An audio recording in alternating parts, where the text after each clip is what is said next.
नमस्कार दोस्तों, इस वीडियो को पूरा देखना आप। ये एक लंबी क्लास होने वाली है। उस लंबी क्लास से रिलेटेड मैं एक इंट्रोडक्शन वीडियो बना रहा हूँ यहाँ पे। तो ये जो क्लास होने वाली है, इसमें क्या है कि एक तो रक्षा और एक अंतरिक्ष, इन दोनों के जो पॉइंट है वो शामिल किए गए हैं, यानी स्पेस एंड डिफेंस टेक्नोलॉजी। तो स्पेस एंड डिफेंस टेक्नोलॉजी की जो ये क्लास है, काफ़ी बड़ी क्लास है, लगभग 2 से 3 घंटे की ये क्लास रहेगी। इसमें मैं वीडियो को मर्ज करूँगा। ये मेरे ऑफलाइन बैच में मेरे द्वारा पढ़ाई की जो क्लासें हैं, तो इसमें क्या है कि लिखाया भी गया है, समझाया भी गया है और बार बार रिपीट भी करवाया गया है। तो जो बच्चा एग्ज़ाम देना चाह रहा है, किसकी, एसएससी रेलवे की और राजस्थान में एसआई भर्ती की, उन सब में स्पेस एंड डिफेंस टेक्नोलॉजी आती है और इससे रिलेटेड 1 या 2 प्रश्न पूछे भी जाते हैं। और ये एक बहुत शानदार और ज़बरदस्त टॉपिक है इस मायने में, क्योंकि ये हमारा व्यवहारिक नॉलेज बढ़ाता है और देशों की आपस में जो प्रतिस्पर्धाएं हैं उस के बारे में हमें समझने को बताता है। क्योंकि हम देखेंगे इसमें डीआरडीओ के बारे में, हम देखेंगे इसमें इसरो के बारे में, हम देखेंगे इसमें अब्दुल कलाम के बारे में, हम देखेंगे इसमें वी नारायण के बारे में, इसमें हम देखेंगे के सिवान के बारे में, इसमें हम देखेंगे चंद्रयान 2 के बारे में, चंद्रयान 3 के बारे में, इसमें देखेंगे हम नाग के बारे में, पृथ्वी के बारे में, आकाश के बारे में, अर्जुन टैंक के बारे में, राफेल के बारे में देखेंगे, मिराज 400 के बारे में देखेंगे। तो ये जो सारी चीज़ें हैं, रूस के बारे में देखेंगे, विभिन्न सैन्य अभ्यास के बारे में देखेंगे। तो लगभग ये 100 से 150-200 के आसपास ये फैक्ट बनते हैं। तो ये सारे के सारे फैक्ट मैंने इस वीडियो में शामिल किए हैं।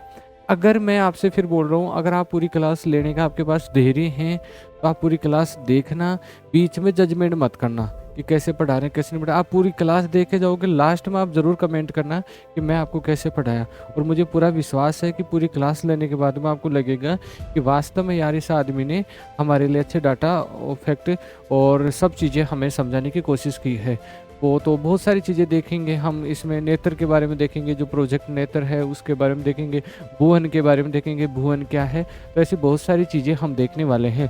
कुछ हँसी मजाक की बातें भी इसमें रहेगी, तो आपको काफ़ी अच्छा एंजॉय होने वाला है इस क्लास से।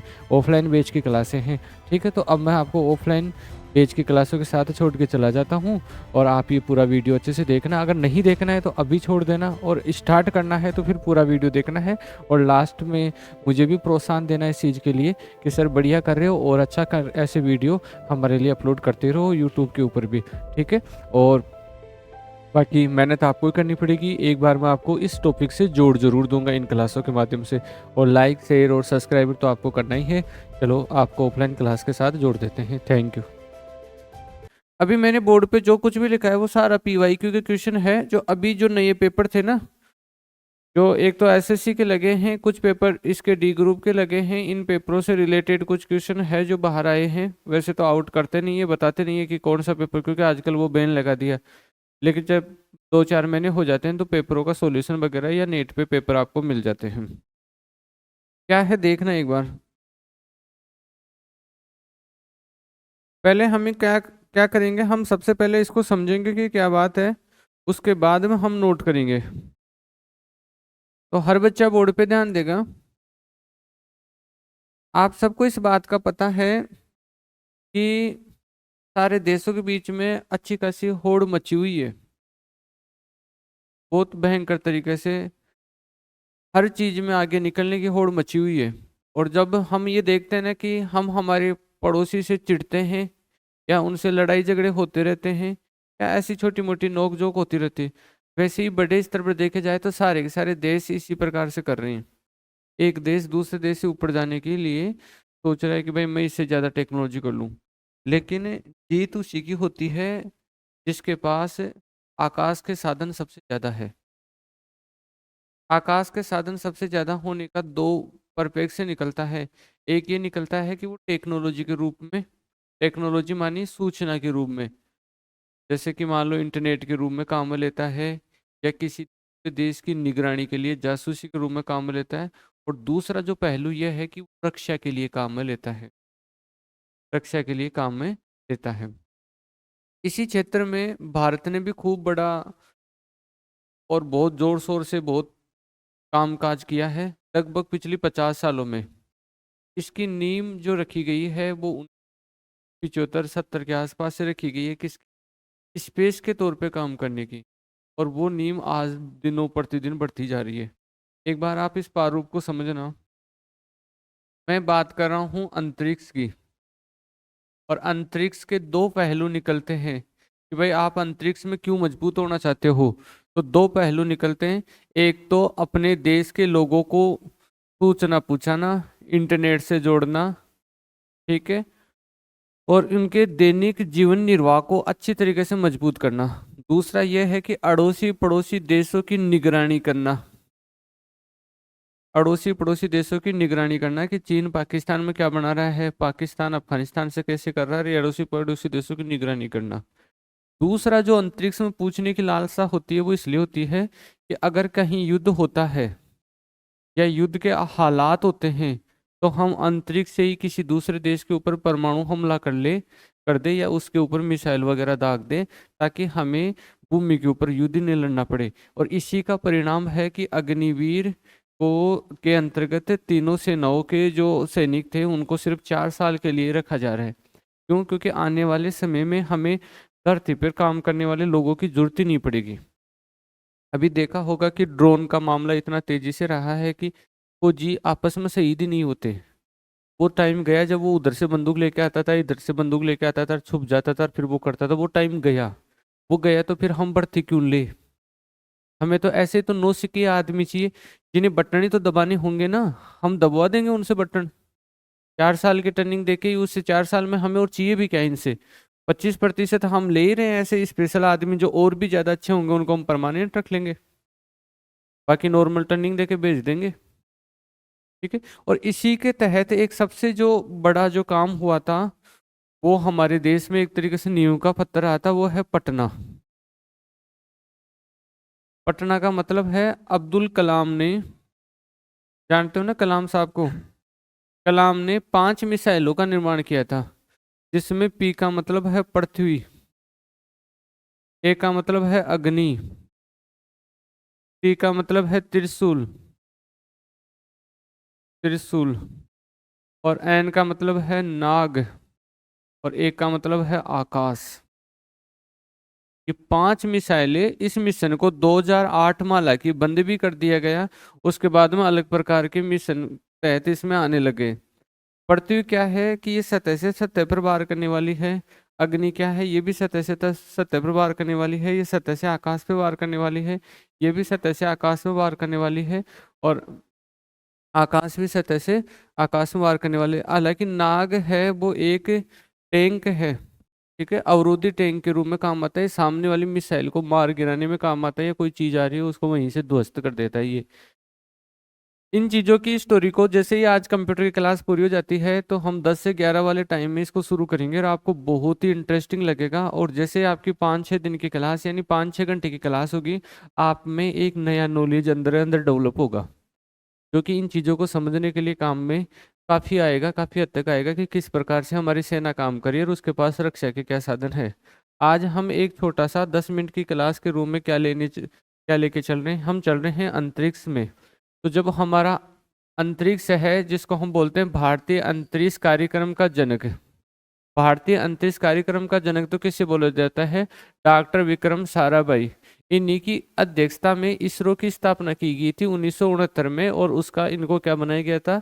अध्यक्ष बनाया गया था। इसलिए डॉक्टर विक्रम साराभाई को भारतीय अंतरिक्ष कार्यक्रमों का क्या बोलते हैं? जनक बोलते हैं। ये क्वेश्चन अभी एग्जामों में हाल ही में पूछा गया है कि भारतीय अंतरिक्ष कार्यक्रमों का जनक किसे बोलते हैं। तो किसे बोलते हैं भाई, बोलो? डॉक्टर विक्रम साराभाई को। डॉक्टर विक्रम साराभाई को भारतीय अंतरिक्ष कार्यक्रमों का क्या बोलते हैं? जनक बोलते हैं। बोलने में मत झिझकाओ। जो चीज अभी छोटी लग रही है ना, वो 3 महीने बाद में बहुत मोटी लगेगी। इतनी सी चीज का जवाब देना तुम्हारी दिक्कत हो जाएगा। वहां कलाम आएगा और तुम कलाम के टिक करके आ जाओगे फटाफट, या और कोई आ जाएगा आर्यभट्ट जैसा आ जाएगा तो तुम उसके भी चेप दोगे कि लो आर्यभट्ट ही था। इसलिए बोला करो। यार बोलने में क्या है, अभी देख के ही तो बोलना है, और क्या करना है। बोलने से क्या होता है कि आपका ध्यान इधर उधर नहीं जाता, फिर उसी बिंदु पे आना ही पड़ता है। और तुम बोलते भी इसीलिए नहीं हो ताकि ध्यान भटकाते रहे। बोलोगे तो ध्यान कहीं भटक नहीं सकता। आप देखो, जब जब आपने बोला है तो दिमाग में और कुछ नहीं सोचा है, बोलते ही दिमाग में सोचना बंद हो जाता है। और कुछ बच्चे क्या होते हैं, लगे रहते हैं उसी सोच में, इसलिए वो बोलते नहीं है। कहीं को बोले अपन क्यों डिस्टर्ब हो, अंदर ही अंदर चल रहा है ना सिस्टम। ठीक है, तो भारतीय अंतरिक्ष कार्यक्रमों का जनक किसे बोलते हैं? डॉक्टर विक्रम साराभाई को बोलते हैं। इसरो, इसरो यानी भारतीय अंतरिक्ष अनुसंधान संगठन, इसरो का पूरा नाम क्या है? भारतीय अंतरिक्ष अनुसंधान संगठन, इंडियन स्पेस रिसर्च ऑर्गेनाइजेशन। क्या है? भारतीय अंतरिक्ष अनुसंधान संगठन। इसकी स्थापना कब हुई थी? 15 अगस्त 1969 को। 15 अगस्त 1969 को इसरो की क्या हुई थी? स्थापना हुई थी। और इसरो ने पहला अपना उपग्रह, इसरो ने पहला अपना उपग्रह, कौन सा? पहला उपग्रह, पहला उपग्रह जो छोड़ा था उसका नाम क्या था? आर्यभट्ट। 3 क्वेश्चन है इसी में। इसरो ने पहला उपग्रह छोड़ा था उसका नाम क्या था? आर्यभट्ट। इसरो ने अपना पहला उपग्रह आर्यभट्ट कब छोड़ा था? 1975 में। किस देश की सहायता से छोड़ा था? सोवियत संघ की सहायता से छोड़ा था, जो अभी रूस के रूप में जाना जाता है। पहले इसके और जो पार्ट थे उन सबको मिला के सोवियत संघ बोलते थे। 3 क्वेश्चन है यहाँ पे। प्रथम उपग्रह क्या है? प्रथम उपग्रह क्या है? आर्यभट्ट। कब छोड़ा गया? 1975 में। किस देश की सहायता से छोड़ा गया? सोवियत संघ की सहायता से छोड़ा गया। उपग्रह को कहाँ छोड़ा जाता है? तो उपग्रह को छोड़ा जाता है भू स्थिर उपग्रह कक्षा में छोड़ा जाता है। उपग्रह को कौन सी कक्षा में छोड़ा जाता है? भू स्थिर उपग्रह कक्षा में छोड़ा जाता है। और भू स्थिर जो कक्षा होती है वो हमारे थल से कितनी किलोमीटर दूर पर होती है? 36,000 किलोमीटर दूरी पर होती है। कितनी किलोमीटर पर होती है? 36,000 किलोमीटर पर दूरी पर होती है। और किसी उपग्रह को इस 36,000 किलोमीटर दूरी पर या भू स्थिर कक्षा में छोड़ने की वजह क्या है? क्योंकि भू स्थिर कक्षा वह कक्षा होती है कि इस कक्षा में किसी उपग्रह को छोड़ दिया जाए तो पृथ्वी के गुणनकाल के बराबर घूमता है, यानी 24 घंटे के बराबर होता है। तो जहां उसको छोड़ेंगे, जिस डायरेक्शन में छोड़ेंगे ना, वो उसी डायरेक्शन पर केंद्रित करता रहेगा। अब जैसे मान लो कि ये पृथ्वी हो और ये उपग्रह है, मैं यहाँ ले जाके छोड़ दिया। अब जैसे जैसे पृथ्वी घूम रही है वैसे वैसे ये घूम रहा है, तो ये जिस जगह फोकस डाल रहा था, जैसे मान लो इस जगह हमें देखना है, भारत यहाँ पे है तो हमें इसी को देखना है, यहाँ ले जाके मैंने छोड़ दिया। अब इन दोनों का सेम गुणनकाल हो ऐसे, तो ये बिल्कुल हमेशा इसी को देखता रहेगा। जबकि इसका अगर 36,000 किलोमीटर से ऊपर नीचे छोड़ेंगे तो इसका गुणनकाल जैसे तेजी से हो गया तो तेजी से हो गया, तो ये तो गुजर जाएगा, ये धीरे गुजरेगा। तो हम तो जिस जगह की निगरानी के लिए छोड़े थे उस जगह की तो निगरानी ये कर ही नहीं पाएगा ना। तो ये फायदा है इसको भू स्थिर कक्षा में छोड़ने का। तो भू स्थिर कक्षा एक तो होती कहाँ है? पृथ्वी के थल से 36,000 किलोमीटर की दूरी पर होती है, 36,000 किलोमीटर की दूरी पर होती है। और इसी कक्षा में क्या छोड़े जाते हैं? उपग्रह छोड़े जाते हैं। इसी कक्षा में उपग्रह छोड़े जाते हैं। इस भू स्थिर कक्षा से भी 300 किलोमीटर दूर पर एक और कक्षा बनाई गई है। उस कक्षा में कोई भी उपग्रह नष्ट होता है ना लास्ट में, तो उस उपग्रह को उस 300 किलोमीटर दूरी वाली कक्षा में छोड़ देते हैं। और वहां पे उपग्रहों का कचरा ही कचरा पड़ा है, और वो कचरा पृथ्वी के क्या करता है? चक्कर लगाता रहता है। मतलब जो भी कचरा हो उसको वहां छोड़ दो, नहीं तो कोई कचरा अगर इसी कक्षा में रह गए है ना, तो वो कचरा किसी दूसरे उपग्रह को नष्ट कर देगा उससे टक्कर खा के। ये ऐसे सारे के सारे ऐसे घूमते रहते हैं पृथ्वी के ये उपग्रह। जैसे एक चंद्रमा है, चंद्रमा तो कैसा उपग्रह है? कृत्रिम प्राकृतिक उपग्रह है। और ये जो हम छोड़ते हैं ये कैसे उपग्रह होते हैं? कृत्रिम उपग्रह। ऐसे घूमते रहते हैं। तो अब घूमता, जैसे मान लो यहाँ कचरा है तो वो कचरा, एक बात और बताऊं, जैसे मान लो कि कोई व्यक्ति अंतरिक्ष में गिर जाए और वो मर जाए, गिरते ही मरेगा, वो तो साफ है कि ऑक्सीजन है ही नहीं, गिर जाए मर जाए, आपके 8-10 पीढ़ियां बाद का भी कोई व्यक्ति आपको वहां से लेके आए, आपका शरीर ऐसा कैसा आएगा? शरीर में कोई त्रुटि नहीं आएगी। क्यों? क्योंकि बिना वातावरण के शरीर खराब नहीं होगा। हाँ, तो ये जो उपग्रह वगैरह वहां पे लगाए जाते हैं, ये इनका कचरा हो जाता है या ये काम नहीं देते ना, तो इनका कचरा फिर हमेशा के लिए ही वहां पे जमा हो जाता है और वो हमेशा के लिए पड़ा रहता है।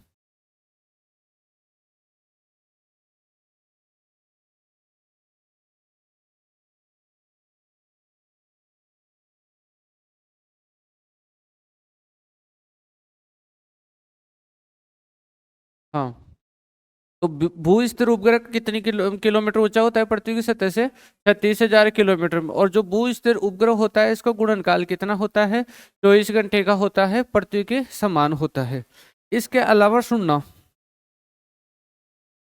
अभी हमने एक कार्यक्रम लॉन्च किया था जिसका नाम था चंद्रयान 3। चंद्रयान 1 भी था, 2 भी था, 3 भी था, 4 भी था। जब स्पेस की टेक्नोलॉजी के आगे क्लास आएगी तो औरों के साथ साथ क्या हुआ था वो भी देखेंगे, लेकिन मैं तो सिर्फ PYQ के हिसाब से ये चीजें लिखा हूँ। तो जो चंद्रयान 3 था ना, वो लैंड तो कब किया गया था? 23 अगस्त 2023 को।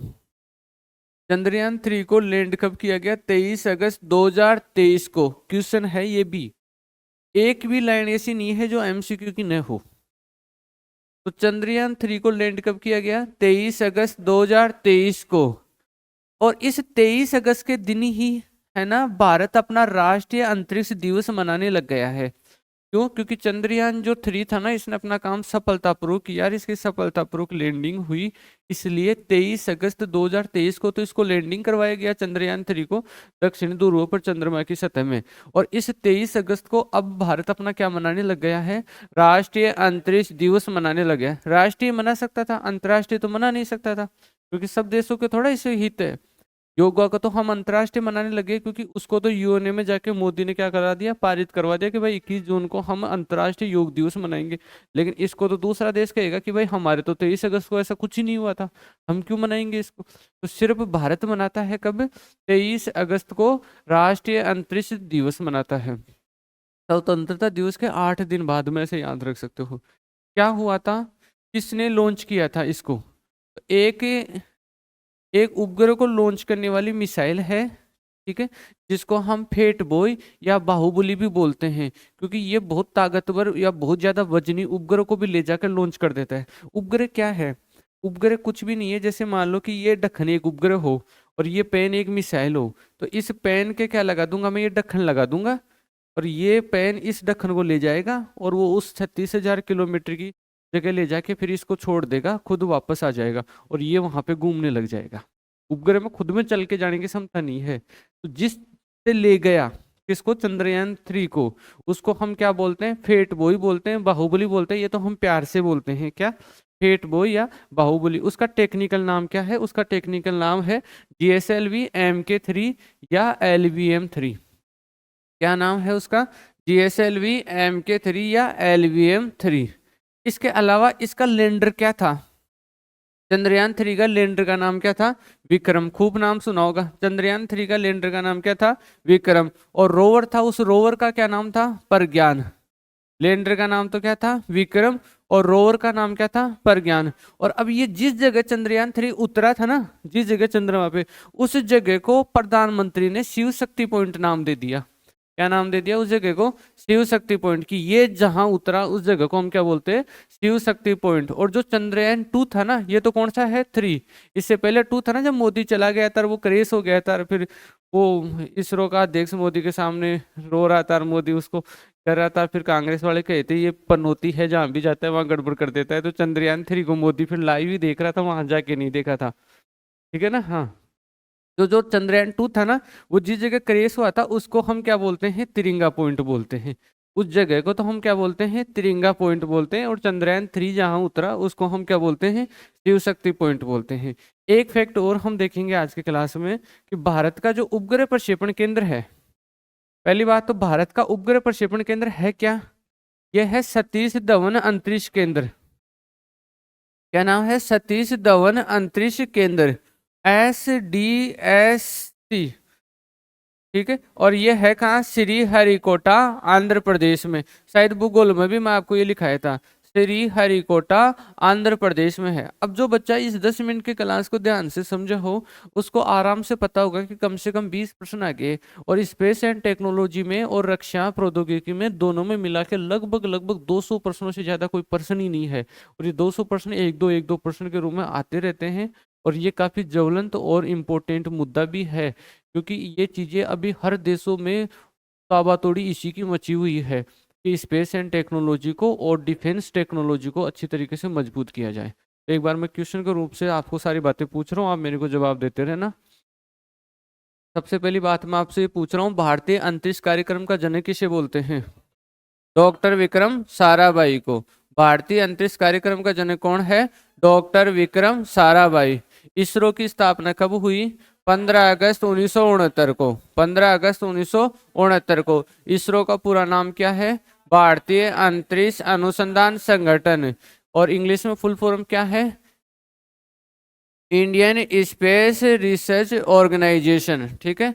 इसरो ने प्रथम उपग्रह क्या कौन सा छोड़ा था? आर्यभट्ट। प्रथम उपग्रह कौन सा छोड़ा था? आर्यभट्ट। कब छोड़ा था? 1975 में। किस देश की मदद से छोड़ा था? सोवियत संघ से। किसी भी उपग्रह को जिस कक्षा में छोड़ा जाता है उस कक्षा को क्या बोलते हैं? भू-स्थिर कक्षा। भू-स्थिर कक्षा पृथ्वी से कितनी ऊंचाई पर है?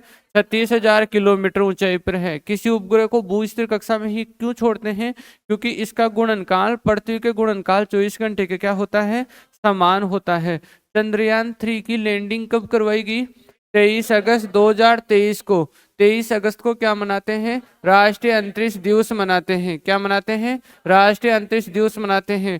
चंद्रयान 3 को जिस यान से लॉन्च किया गया उस यान को फेट बॉय या क्या बोलते हैं? बाहुबली बोलते हैं। फेट बॉय या क्या बोलते हैं? बाहुबली बोलते हैं। उस यान का नाम क्या था? GSLV MK3 या LVM3? क्या नाम था? GSLV MK3 नाम था। चंद्रयान 3 के लैंडर का नाम क्या था? विक्रम। और चंद्रयान 3 के रोवर का नाम क्या था? प्रज्ञान। और चंद्रयान 3 जिस जगह चंद्रमा पे उतरा उस जगह को पीएम ने क्या नाम दिया? शिव शक्ति पॉइंट। क्या नाम दिया? शिव शक्ति पॉइंट। और चंद्रयान 2 जिस जगह क्रैश हुआ था उस क्रैश का नाम क्या दिया गया? तिरंगा पॉइंट। क्या नाम दिया गया? तिरंगा पॉइंट। और भारत का उपग्रह प्रक्षेपण केंद्र का नाम क्या है? सतीश धवन अंतरिक्ष केंद्र SDSC। और है कहाँ यह? श्रीहरिकोटा आंध्र प्रदेश में। तो आप जो सुबह की क्लास का लिखते थे उससे आगे लिख लो फटाफट। एक बार वापस देखना सभी। डायरेक्ट ध्यान रखना बोर्ड पे अच्छे से। भारतीय अंतरिक्ष कार्यक्रम का जनक तो किसे बोलते हैं? डॉक्टर विक्रम साराभाई को। किन्हें बोलते हैं? डॉक्टर विक्रम साराभाई को। इसरो का पूरा नाम क्या है? भारतीय अंतरिक्ष अनुसंधान संगठन। इसकी स्थापना कब हुई थी? 15 अगस्त 1969 को। कब हुई थी? 15 अगस्त 1969 को। इन्होंने पहला जो उपग्रह छोड़ा उसका नाम क्या था? आर्यभट्ट था। कब छोड़ा? 1975 में। कौन से देश की सहायता से छोड़ा? सोवियत संघ की सहायता से छोड़ा। किसी भी उपग्रह को साधारणतः किस कक्षा में छोड़ा जाता है? भू स्थिर उपग्रह भू स्थिर कक्षा में छोड़ा जाता है और इसीलिए उसको क्या बोलते हैं? भू स्थिर उपग्रह बोलते हैं। ये पृथ्वी की सतह से कितनी किलोमीटर ऊंचाई पर है? 36,000 किलोमीटर की ऊंचाई पर है। और भू स्थिर कक्षा में कोई उपग्रह छोड़ा जाता है तो उसका गुणनकाल किसके समान होता है? पृथ्वी के गुणनकाल के 24 घंटे के समान होता है। पृथ्वी के गुणनकाल के 24 घंटे के समान होता है। चंद्रयान 3 की लैंडिंग कब करवाएगी? 23 अगस्त 2023 को। कब करवाएगी? 23 अगस्त 2023 को। 23 अगस्त को क्या मनाते हैं? राष्ट्रीय अंतरिक्ष दिवस मनाते हैं। लॉन्च जिस मिसाइल से किया गया, जिस रॉकेट से किया गया उसको फेट बॉय या क्या बोलते हैं? बाहुबली। और उसका नाम क्या है? GSLV MK3। लैंडर का नाम क्या था? विक्रम। रोवर का नाम क्या था? प्रज्ञान। जिस जगह उतरा उसका नाम क्या था? शिव शक्ति पॉइंट। चंद्रयान 2 क्रैश हुआ उस जगह का नाम क्या था? तिरंगा पॉइंट। और भारत का उपग्रह प्रक्षेपण केंद्र है कहाँ? श्रीहरिकोटा आंध्र प्रदेश। श्रीहरिकोटा आंध्र प्रदेश। और भारत के उपग्रह प्रक्षेपण केंद्र का नाम क्या है? सतीश धवन अंतरिक्ष केंद्र। अगर किसी पेपर में जीके नहीं आए ना, किसी पेपर में अगर जीके नहीं आए, जीके नहीं आए ना किसी पेपर में, और मान लो एक 40,000 पदों की कोई भर्ती हो और जीके नहीं आए, तो जो 40,000 लग रहे हैं ना अब लग रहे हैं ना जो 40,000, कब? जब जीके आ रहा है तब। समझ रहे हो बात को क्या है? दोबारा समझाता हूँ।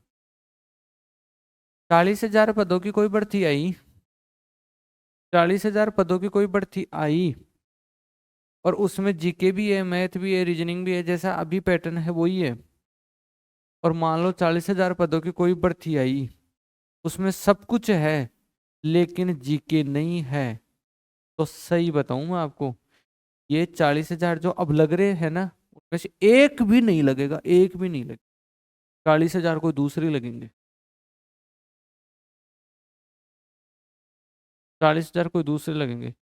इस भारत देश में कम से कम 5 लाख बच्चे ऐसे हैं, कम से कम बोल रहा हूं मैं, जिनका मैथ और रीजनिंग में एक भी गलत होता ही नहीं। मैथ और रीजनिंग में एक ही गलत नहीं होता, 5 लाख है। और उन 5 लाख में 4.5 लाख ऐसे हैं जिनके जीके के 50 क्वेश्चनों में से 10 सही हो जाए तो भी बड़ी बात है। इसलिए इस क्लास में भी कुछ बच्चे ये कहते हैं, हो सकता है उनके एग्जाम में आए नहीं आए, कि सर मैं मैथ ही लूंगा, या मैं सिर्फ रीजनिंग ही लूंगा, या सिर्फ मैं जीके ही लूंगा। ऐसी धारणा आप मत बनाओ, क्योंकि अगर देखो आप 24 घंटे में से अगर 3 घंटे मेरे लिए यहाँ इस कोचिंग के लिए नहीं निकाल पा रहे हो, तो आप उन 21 घंटे को भी मेरे को लगता है बर्बाद ही कर रहे हो। ठीक है। और जीके तो एक ऐसी चीज है कि जो रास्ते चलते हुए आदमी के लिए भी काम का है। जीके हुआ, मैथ हुआ, रीजनिंग हुआ, सब रास्ते चलते हुए आदमी के भी काम का है। बाकी जीके में कोई इतना महान गहराई में भी नहीं पढ़ा रहा हूं कि आपको उसका नुकसान हो, और इतना महान ऊपर से भी नहीं पढ़ा, पूरा ऐसे भी नहीं पढ़ा रहा हूं कि किसी काम का नहीं हो। ठीक है। तो जो सब्जेक्ट को मैं धीरे धीरे आपको थोड़ा थोड़ा लेके चलता हूँ, उसको आप गहराई से अपने स्तर पे एक बार खुद पढ़ लिया करो। और जीके कम समझ में आए या नहीं आए, या हैबिट नहीं है, तो भी पढ़ो, क्योंकि देखो यार परीक्षा के लिए तो पढ़ना पड़ेगा। अब दिल्ली पुलिस के 60 क्वेश्चन आते हैं जीके के, 40 क्वेश्चन मैथ रीजनिंग के आते हैं। 60 में से तुम्हें लाना ही पड़ेगा 25-30 क्वेश्चन तो कम से कम, नहीं सिलेक्शन नहीं होगा। अब जैसे कंप्यूटर की कितनी सारी बातें हमने सीखी, वो बातें अगर मान लो कल को आपको पूरा जीवन है आपका, उसमें वैसे शब्द सुनने को मिलेंगे, रैम क्या है, हार्ड डिस्क क्या है, प्रिंटर क्या है, इनपुट क्या है, आउटपुट क्या है, सॉफ्टवेयर क्या है, ईमेल क्या है, ब्राउजर क्या है, प्रोटोकॉल क्या है, डब्ल्यू क्या है, वेबसाइट क्या है, तो ये सब सुनने को मिलेंगे। तो तुम पढ़े हुए, वास्तव में पढ़े हुए होंगे, नहीं तो तुम कोई मम्मी पापा जो मान लो अपने नहीं पढ़े हुए, उनकी तरह तुम भी वैसे ही रहोगे कि हम मान तो कौन जाने कहीं कहीं चीजें से। ठीक है ना। इसलिए जितना भी दे रहा हूँ उसको तो याद करना ही करना है। ठीक है। और जिसको बहुत ही जोर आता है जीके पढ़ने में, उसके लिए तो वही याद करना है, और जिसको ये लगता है कि हाँ मैं आराम से पढ़ सकता हूँ, वो मेरे साथ साथ और भी चीजें पढ़ते रहा करो। ठीक है। स्पेस टेक्नोलॉजी शुरू किए थे कल हम। टॉपिक का नाम था अंतरिक्ष तथा रक्षा प्रौद्योगिकी। लगा लिए थे कि टॉपिक का नाम? दो दो ही क्लास लूंगा इसकी मैं। अरे टॉपिक का नाम लगा लिए थे कि अंतरिक्ष एवं रक्षा प्रौद्योगिकी। हाँ। कल की क्लास नहीं लेना, वो क्लास लेना है 15-20 मिनट की क्लास ही है एक बस। अंतरिक्ष एवं रक्षा प्रौद्योगिकी। एक बार कल का रिपीट कर ले, 5 मिनट लगेगी।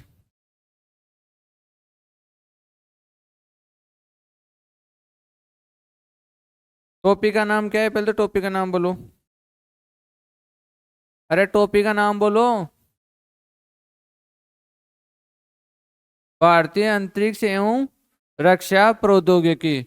हर कोई नहीं पढ़ाता है। ठीक है। हर जगह भी कोई नहीं पढ़ाता है। मैं आपको पढ़ा रहा हूँ तो उसको याद करना है। ठीक है ना।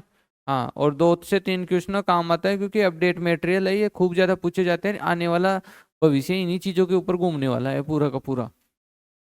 तो इसमें हमने शुरू किया था, और हमने सबसे पहले ये देखा था कि भारतीय अंतरिक्ष कार्यक्रम का जनक कौन है। डॉक्टर विक्रम साराभाई। भारतीय अंतरिक्ष कार्यक्रम का जनक कौन है? डॉक्टर विक्रम साराभाई। इसरो का पूरा नाम क्या है? भारतीय अंतरिक्ष अनुसंधान संगठन। क्या नाम है? भारतीय अंतरिक्ष अनुसंधान संगठन। कब स्थापना हुई? 15 अगस्त 1969 को। 15 अगस्त 1969 को पहला उपग्रह छोड़ा, उसका नाम क्या था? आर्यभट्ट। ये पूरी नकल करने की कोशिश मत करो, थोड़ा मनसूबी बोलो याद रहे तो। पहला उपग्रह छोड़ा, उसका नाम क्या था? आर्यभट्ट। और किस देश की सहायता से छोड़ा? सोवियत संघ की सहायता से छोड़ा। उपग्रह को साधारणतया कौन सी कक्षा में छोड़ा जाता है? भू स्थिर कक्षा में छोड़ा जाता है। और जिस उपग्रह को भू स्थिर कक्षा में छोड़ा जाता है उसको भू स्थिर उपग्रह कहते हैं। भू स्थिर कक्षा पृथ्वी से कितने किलोमीटर दूरी पर है? 36,000 किलोमीटर दूरी पर है। और भू स्थिर कक्षा में क्यों छोड़ा जाता है? क्योंकि अगर उस कक्षा में किसी उपग्रह को छोड़ा गया तो उसका गुणनकाल रहेगा, वो किसके बराबर रहेगा? पृथ्वी के 24 घंटे के समान रहेगा। ठीक है, ये बातें देख लिए थे। चंद्रयान 3 की बात करें तो चंद्रयान 3 चंद्रमा के दक्षिणी ध्रुव पर कब लैंड हुआ? बोलो। 23 अगस्त 2023 को। डबल 23 23 है। 23 अगस्त 2023 को। और 23 अगस्त को ही भारत ने अपना कौन सा दिवस घोषित कर दिया? राष्ट्रीय अंतरिक्ष दिवस। राष्ट्रीय अंतरिक्ष दिवस घोषित कर दिया। इसको जिस रॉकेट से लॉन्च किया गया उस रॉकेट को हम प्यार से क्या बोलते हैं? फेट बॉय या बाहुबली। क्या बोलते हैं? फेट बॉय या बाहुबली। और टेक्निकल भाषा में उसका नाम क्या है? GSLV-MK3। तो किससे छोड़ा गया? GSLV-MK3 से। चंद्रयान 3 के लैंडर का नाम क्या था? विक्रम। और रोवर का नाम क्या था? प्रज्ञान। विक्रम और प्रज्ञान। जिस जगह चंद्रयान 3 उतरा उस जगह को क्या नाम दिया? शिव शक्ति पॉइंट। शिव शक्ति पॉइंट। और जिस जगह चंद्रयान 2 क्रैश हुआ तब उसको क्या नाम दिया गया? तिरंगा पॉइंट। क्या नाम दिया गया? तिरंगा पॉइंट। और भारत का उपग्रह प्रक्षेपण केंद्र है कहाँ? श्रीहरिकोटा आंध्र प्रदेश में। श्रीहरिकोटा आंध्र प्रदेश में। और उसका नाम क्या है? सतीश धवन अंतरिक्ष केंद्र, SDSC। ये था। इतना कल हम पढ़ चुके थे। अब हम आगे का स्टार जो लगाएंगे उसमें पहले ये लिखेंगे, पहले देख लो बात क्या है। एक शब्द है जी PSLV। एक शब्द है PSLV। शब्द क्या है? PSLV। पूरा नाम है polar satellite launch vehicle. Polar satellite launch vehicle. Vehicle का मतलब क्या होता है? जैसे हम बोलते हैं स्कूल व्हीकल, मतलब उसमें जा रहे हैं। तो ये क्या कर रहे हैं? सैटेलाइट को छोड़ने का काम करता है, उपग्रह को छोड़ने का काम करता है। कौन? PSLV। यहां से जैसे मान लो कि ये उपग्रह है और ये आ रहा है PSLV, इस उपग्रह को अपने अंदर बैठाएगा और ले जाएगा, ले जाके जहां छोड़ना है वहां इसको छोड़ देगा और वापस आ जाएगा। ठीक है। तो ये काम कौन करता है? PSLV। और PSLV की फुल फॉर्म क्या है? Polar satellite launch vehicle. इस PSLV को है ना इसरो का, PSLV को इसरो का वर्क हाउस बोलते हैं, वर्क हॉर्स बोलते हैं। वर्क हॉर्स का मतलब है भरोसेमंद घोड़ा। भरोसेमंद घोड़ा बोलते हैं, मतलब ये अभी तक कभी क्रेश व्रेश नहीं हुआ और बिल्कुल एक्यूरेट फिक्स जगह ले जाता है, छोड़ता है, जैसे सोचते हैं वैसे ही करता है ये काम। ये मतलब 2-4 जो रॉकेट लॉन्चरों में अच्छी तरीके से, उपग्रहों में ये काम दे चुका है। इसलिए इसको क्या बोलते हैं? इसरो का क्या बोलते हैं? भरोसेमंद घोड़ा बोलते हैं। वर्क वर्क हॉर्स बोलते हैं, भरोसेमंद घोड़ा बोलते हैं। किसको? PSLV रॉकेट को। किसको बोलते हैं? PSLV रॉकेट को। एक उपग्रह है जिसका नाम है आदित्य L1। क्या नाम है? आदित्य L1। ये आदित्य L1 सूर्य के लिए छोड़ा गया पहला भारत का एक मिशन है। ठीक है। प्रथम मिशन है जो इसरो के द्वारा छोड़ा गया है सूर्य की पता करने के लिए। और आपको जान के आश्चर्य होगा कि हम इसे पता तो सूर्य को कर रहे हैं, लेकिन सही मायने में जो सूर्य और पृथ्वी के बीच की दूरी है ना, दूरी, उसका भी हमने सिर्फ और सिर्फ इसको 1% दूरी पर ही हम छोड़ने में कामयाब हुए हैं। यानी 99% सूर्य से अब भी दूर है ये आदित्य L1। और भारत ऐसा करने वाला, मतलब सूर्य के इतने पास ले जाने वाला और पहले प्रयास में ही सफलतापूर्वक करने वाला विश्व का पहला देश है। और देश कर चुके हैं लेकिन वो दूसरे तीसरे प्रयास में कर पाए, भारत ने पहले प्रयास में कर लिया। लेकिन मायना ये है कि 1% ही पास जा पाए हैं अब भी। 99% पास ले जाने के लिए तो हमारे पास यान ही नहीं है, यानी रॉकेट ही नहीं है। ठीक है।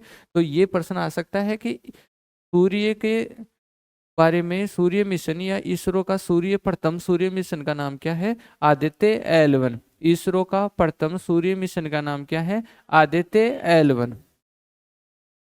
कोई भी रॉकेट को अगर हम हमारे वायुमंडल से बाहर भेजना चाहते हैं तो एक वेग लगता है जिसको हम क्या बोलते हैं? पलायन वेग। ये बहुत बार एग्जाम पूछा गया है। तो किसी रॉकेट को किस गति से हम पृथ्वी से उड़ाएं ताकि वो इसके वायुमंडल को पार करके चला जाए? तो वो जो गति है वो क्या है? 11.2 मीटर प्रति सेकंड। इसको जरूर याद रखना है, ये इकाई को क्या है? मीटर प्रति सेकंड। क्योंकि एग्जाम में किलोमीटर प्रति सेकंड ऐसे दे देगा, गलत कर दोगे। ठीक है। एक और है जो PSLV से गया है जिसका नाम है मोम। मोम ये मंगलयान है। ठीक है। Mars orbital mission. Mars orbital mission Mangalyaan है जो भी PSLV से छोड़ा गया है। और ये जिस PSLV से छोड़ा गया उसका क्या कौन सा है, PSLV 25। PSLV का एक वर्जन है PSLV 25। इससे ये क्या किया गया था, रॉकेट लॉन्च किया गया था। और ये भी मंगलयान को भी पहली बार में भारत ने क्या कर दिया है, पहले ही प्रयास में मंगल पर पूछने वाला फर्स्ट देश बना है भारत। पहले प्रयास में मंगल पर पहुंच गया, पहले प्रयास में। यानी इतनी बढ़िया तरीके से रणनीति किया था भारत की। भाई पैसे वैसे देखो, एक एक प्रोजेक्ट को पूरा करने में बहुत ज्यादा संख्या में अरबों में पैसे खर्च होते हैं, और अगर वो वहां पे जाके क्रैश हो जाता है तो बहुत ज्यादा देश की क्षति होती है। ठीक है, तो ये PSLV से रिलेटेड कुछ फैक्ट हैं, इनको हम वापस देखते हैं। एक तो PSLV जो खुद है, एक क्या है, रॉकेट लॉन्चर, रॉकेट उपग्रह लॉन्चर रॉकेट है। उपग्रह को क्या करता है, लॉन्च करवाता है। ऐसा क्या है, एक रॉकेट है, कौन, PSLV। PSLV का खुद का पूरा नाम क्या है, polar satellite launch vehicle. Polar satellite launch vehicle. इसे इसरो का क्या बोलते हैं, वर्क हॉर्स बोलते हैं, या भरोसेमंद क्या बोलते हैं, घोड़ा बोलते हैं। इसके द्वारा हमने क्या छोड़ा है, आदित्य L1 छोड़ा है, जो कि किससे संबंधित है, सूर्य का अध्ययन करने से संबंधित है। और किसी भी रॉकेट को पृथ्वी के वायुमंडल से बाहर ले जाने के लिए क्या गति दी जाती है, 11.2 मीटर प्रति सेकंड, 11.2 मीटर प्रति सेकंड। और इस PSLV से ही, PSLV 25 से ही हमने क्या किया था, मोम अभियान किया था। यानी मंगलयान को पहली बार में पहले प्रयास में सफलतापूर्वक छोड़ने वाला भारत क्या बना था, पहला देश बना था इसमें। तो एक तो ये कुछ फैक्ट है, इनको हम लिखेंगे। इसके आगे हम चलते हैं, तो ये चार नाम है जी, चार नाम है। एक तो है प्रोजेक्ट नेत्र, एक तो है प्रोजेक्ट नेत्र, एक है भुवन, एक है उपभू, और एक है अपभू। ये चार नाम भी कई बार एग्जामों में आते रहते हैं। तो जो प्रोजेक्ट नेत्र है, ये नेत्र तो क्या करता है कि जो भारतीय उपग्रह है ना, भारत के जो भी उपग्रह हैं, उन उपग्रहों को ऊपर अंतरिक्ष में, उपग्रहों के जो पुराने उपग्रहों के कचरे उचरे पड़े हुए हैं, खूब ज्यादा वहां पे भी कचरा हो गया है, उन कचरों से भारतीय जो अभी अच्छी तरीके से चल रहे हैं जो उपग्रह है, संचालित उपग्रह हैं, उन उपग्रहों को बचाने का ही एक क्या है, प्रोजेक्ट है, जिसको हम प्रोजेक्ट नेत्र बोलते हैं। यानी सीधी सी बात यह है कि अंतरिक्ष के कचरे से भारत के उपग्रहों को बचाने की जो प्रोजेक्ट है, उसी को हम क्या बोलते हैं, प्रोजेक्ट नेत्र बोलते हैं। क्योंकि अगर नहीं पढ़ा हुआ हो तो प्रोजेक्ट नेत्र फिर और कुछ ही हो जाता है। ठीक है, हम ऐसा आइडिया नहीं लगा पाते कि प्रोजेक्ट नेत्र क्या होगा, फिर तो हम कुछ ही बोल देंगे नेत्रों को भविष्य के लिए सुरक्षित रखने का एक प्रोजेक्ट है। ठीक है, तो प्रोजेक्ट नेत्र है क्या, कि जो भारत के उपग्रह है ना अंतरिक्ष में, उन उपग्रहों को जो कचरे हैं, कचरा है, उस कचरे से बचाने का जो क्या है, एक प्रोजेक्ट है, उसको क्या बोलते हैं, प्रोजेक्ट नेत्र बोलते हैं। दूसरा क्या है, भुवन। जैसे अमेरिका के पास GPS है, GPS सिस्टम है ना, ऐसे भारत ने एक सिस्टम बनाया है भुवन। और ये भुवन क्या है, इसरो का जियो पोर्टल है, जो भारत की कैसी तस्वीरें लेता है, 3D तस्वीरें लेता है। भारत की कैसी तस्वीरें लेता है, 3D तस्वीरें लेता है। यानी ये खुद भारत का ही है और भारत की तस्वीरें ले रहा है, ताकि भारत भाई अपनी स्तर पर अपना रिसर्च कर सके। ऐसे नहीं कि कोई दूसरी एजेंसी पे डिपेंड है, दूसरी एजेंसी के अपने हिसाब से डाटा दिखा दे और देश का अनित कर दे, क्योंकि वो डाटा पहले अमेरिका जाता है फिर हमें दिखता है। ठीक है, जबकि भुवन का डाटा सीधा ही किसके पास आता है, भारतीय अंतरिक्ष स्पेस एजेंसी के पास आता है, इसरो के पास आता है। तो भुवन क्या है, भुवन एक तरीके से GPS की तर्ज के ऊपर है, जो जियो पोर्टल है, जो भारत की कैसी तस्वीरें दिखाता है, 3D तस्वीरें दिखाता है। ठीक है, इसके बाद में एक उपभू है और एक अपभू है। ये क्या होता है, जैसे कि मान लो कि ये पृथ्वी है, अब पृथ्वी के जैसे कोई उपग्रह चक्कर काटता है तो वो ऐसे काटता है, ऐसे चक्कर काटता है। तो इसमें दो स्टेज आती है, एक स्टेज में तो क्या होता है कि ये थोड़ी दूरी कम होती है, ये देखो यहाँ कम होती है, परवलयकार में जब घूमता है यहाँ जो दूरी क्या है, ज्यादा है। ठीक है, तो जो उपभू है ना, यानी ये छोटा ऊ है, छोटा ऊ है मानी छोटी दूरी। तो किसी उपग्रह की ग्रह से निकटतम दूरी को तो क्या बोलते हैं, उपभू। और किसी उपग्रह की ग्रह से अधिकतम दूरी को क्या बोलते हैं, अपभू। और ग्रह का मतलब क्या होता है, जैसे पड़ती हुई या ये सब ग्रह हो गया, और उपग्रह का मतलब जो हमने छोड़ा है, पीएसएलवी वगैरह यान से जो छोटा है वो क्या होता है, उपग्रह होता है। तो उपग्रह जहाँ निम्नतम दूरी आता है ग्रह के निकट उसको तो बोलते हैं उपभू, और जहाँ अधिकतम दूरी लेता है उसको क्या बोलते हैं, अपभू बोलते हैं। तो चारों शब्दों का अर्थ समझ गए होंगे आप आराम से। अरे बोलो। तो प्रोजेक्ट नेत्र तो क्या है बताओ। भारत के जो उपग्रह हैं उनको अंतरिक्ष के कचरे से बचाने के लिए एक प्रोजेक्ट है। भुवन क्या है, एक जियो पोर्टल है जो कि भारत की कैसी तस्वीरें लेता है, 3D तस्वीरें लेता है। उपभू क्या है, किसी उपग्रह की ग्रह से निकटतम दूरी या कम से कम जो दूरी होती है उसको क्या बोलते हैं, उपभू। और किसी उपग्रह की ग्रह से अधिकतम दूरी को क्या बोलते हैं, अपभू बोलते हैं। देखो जी, दो आदमी है, एक आदमी है के सिवान और एक आदमी है एपीजे अब्दुल कलाम। एक तो है के सिवान और एक है एपीजे अब्दुल कलाम। जो के सिवान है वो वही व्यक्ति है जिसको मोदी अपने चिपा लिया था चंद्रयान 2 में, जब चंद्रयान 2 क्रैश हो गया था। उस समय इसरो का क्या था, ये अध्यक्ष था के सिवान। और इस के सिवान को तो हम बोलते हैं रॉकेट मैन ऑफ इंडिया। क्या बोलते हैं, रॉकेट मैन ऑफ इंडिया, जो कि चंद्रयान 2 के समय क्या था, इसरो का अध्यक्ष था। तो के सिवान को क्या बोलते हैं, रॉकेट मैन ऑफ इंडिया। और जो एपीजे अब्दुल कलाम है उसको बोलते हैं हम कौन सा मैन, मिसाइल मैन। क्या बोलते हैं, मिसाइल मैन, मिसाइल मैन। और एक 2000 सन में एक प्रोग्राम आया था जिस प्रोग्राम का नाम था IGMDP। क्या नाम था प्रोग्राम का, IGMDP। इस प्रोग्राम का पूरा नाम था एकीकृत निर्देशित मिसाइल विकास कार्यक्रम, जो कि 2000 से शुरू हुआ था और 2008 में इसको क्या कर दिया गया था, बंद कर दिया गया था। और इस पूरे प्रोग्राम का जो देख रेख थी या जिसके निर्देशन में था वो एपीजे अब्दुल कलाम की देख रेख में ही था ये प्रोग्राम, ठीक है। और इस प्रोग्राम के तहत बनाएगी 5 मिसाइलें। क्या बनाएगी, 5 मिसाइलें बनाएगी, जिनको हम याद करते हैं किससे, पटना नाम से। पी का मतलब क्या है, पृथ्वी। ए का मतलब क्या है, अग्नि, पहले वाले ए से अग्नि। इससे क्या आएगा, त्रिशूल। और एन से आएगा नाग। और ए से क्या आएगा, आकाश। और जो नाग है ना, नाग नाग, इस नाग ये एक एंटी टैंक मिसाइल है। कौन सी टैंक मिसाइल है, एंटी टैंक मिसाइल है, यानी कोई टैंक आ रहा है उसको मार गिराने की क्षमता रखती है। ये एंटी टैंक मिसाइल है और ये किस सिद्धांत पे काम करती है, दागो और भूल जाओ। दागो और भूल जाओ। दागो और भूल जाओ का मतलब ये है कि आप एक बार इसको लक्ष्य को कर दिया ना कि तुझे वहां जाके गिरना है, फिर बीच में आप कंट्रोल नहीं कर सकते इसके ऊपर। चाहे लक्ष्य आगे खिसक जाए, तुम तो देखते रहो, ये तो जाके वहीं पिड़ेगी। दागो और भूल जाओ, बाद में कंट्रोल नहीं होगा, बस दागो भूल जाओ, दाग ही दो पहले ढंग से, बाद में तो तुम्हें भूलना पड़ेगा, बाद में कोई कंट्रोल नहीं चलेगा। और इसका एक नया वर्जन बनाया है जिसका नाम है हेलिना, लिखा होगा। इसका एक नया वर्जन बना है जिसका नाम है हेलिना, किसका, नाग का।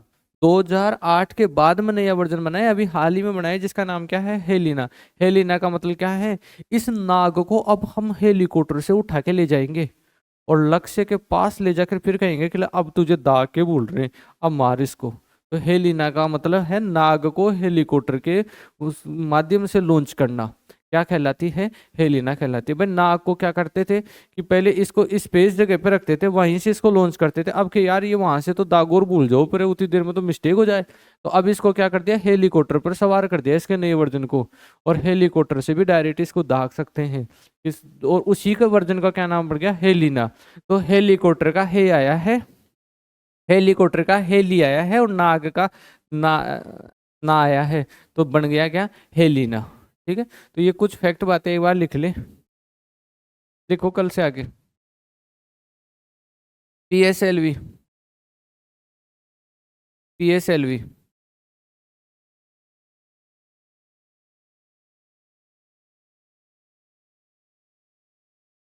पीएसएलवी का पूरा नाम लिखो, polar satellite launch vehicle.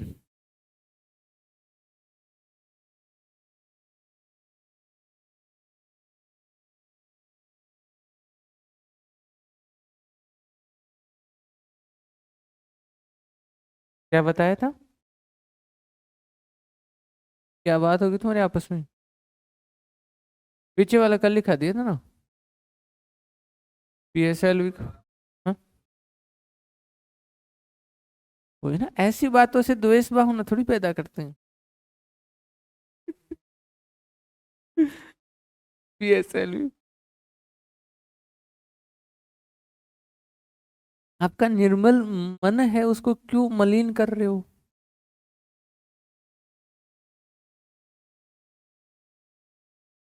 PSLV, polar satellite launch vehicle, इसे इसरो का वर्क हॉर्स या भरोसेमंद घोड़ा भी कहते हैं। ऐसे पूरी लाइन बना बना के लिख लेना, नहीं फिर ये काम नहीं देगा।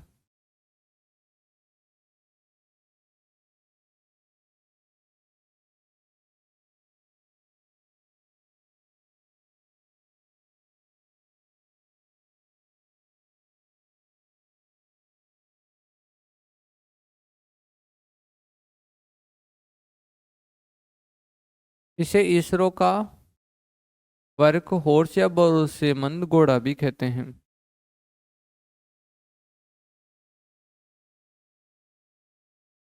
आगे लिखना। आदित्य L1, आदित्य L1 इसरो का, आदित्य L1 इसरो का प्रथम सूर्य मिशन है। आदित्य L1 इसरो का प्रथम सूर्य मिशन है। आदित्य L1 इसरो का प्रथम सूर्य मिशन है। आदित्य L1 प्रथम इसरो का सूर्य मिशन है। आगे लिखूं।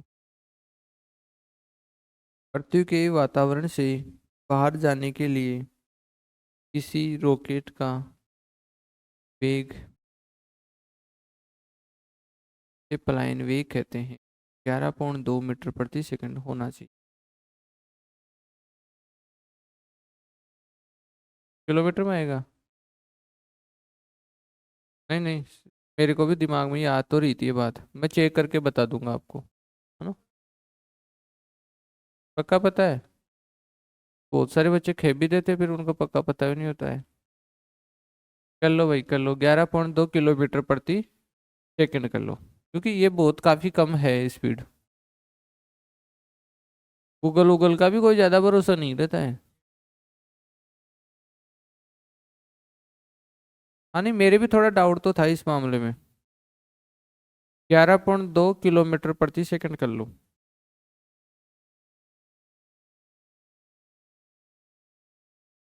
11.2 किलोमीटर प्रति सेकंड। मैं देखता हूँ ऑफिशियल साइट पे देखता हूँ।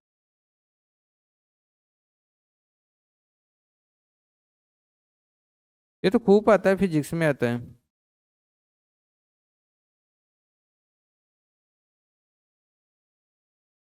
किलोमीटर ही आएगा ना। 11.2 किलोमीटर प्रति सेकंड कर लो।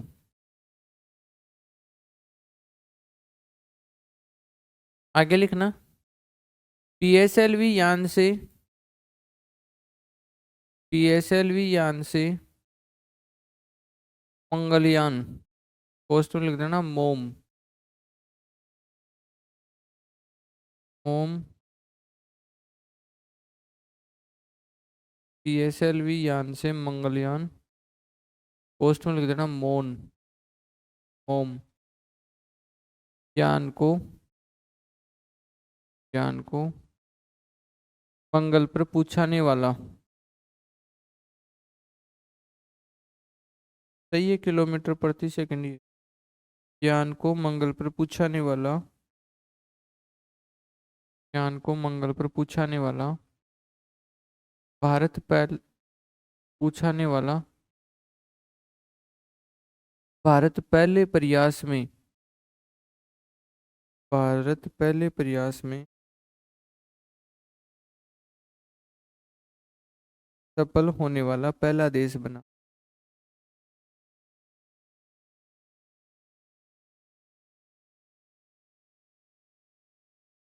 भारत पहले प्रयास में सफल होने वाला पहला देश बना।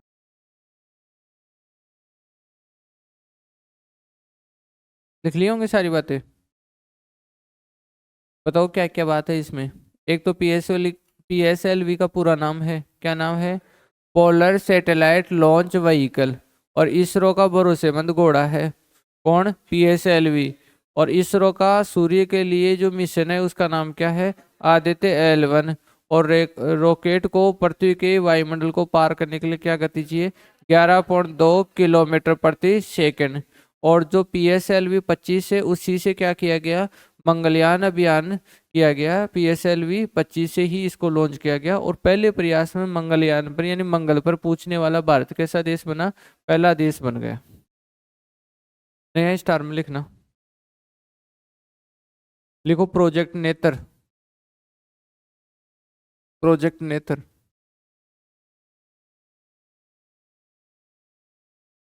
भारत के उपग्रह को अंतरिक्ष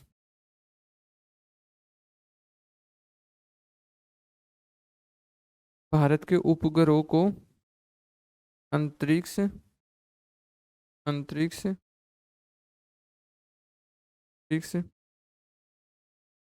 के कचरे अंतरिक्ष के कचरे से बचाने वाला अंतरिक्ष अंतरिक्ष के कचरे से बचाने वाला प्रोग्राम या प्रोजेक्ट। अंतरिक्ष के कचरे से बचाने वाला प्रोजेक्ट।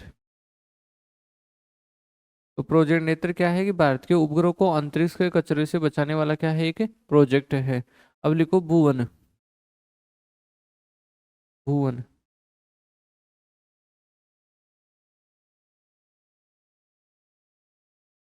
देखो इसरो का जियो पोर्टल जो भारत की 3D तस्वीर लेता है। इसरो का जियो पोर्टल जो भारत की 3D तस्वीर लेता है। इसरो का जियो पोर्टल जो भारत की 3D तस्वीर लेता है। अब लिखो उपभू।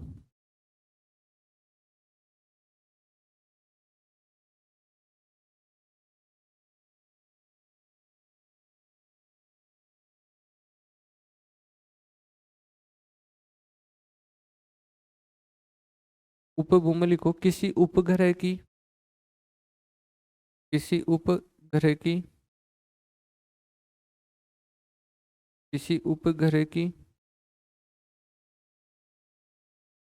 किसी उपग्रह की परिक्रमण के दौरान ग्रह से निम्नतम दूरी। किसी उपग्रह की परिक्रमण के दौरान ग्रह से निम्नतम दूरी। किसी उपग्रह की परिक्रमण के दौरान ग्रह से निम्नतम दूरी।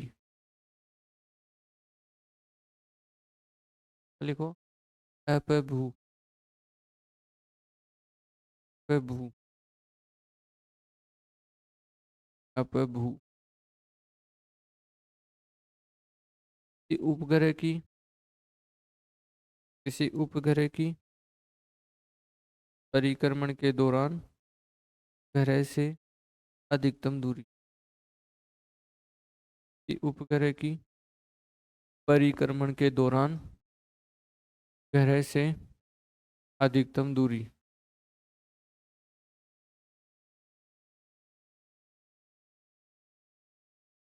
अधिकतम दूरी। आगे लिखना नए स्टार में।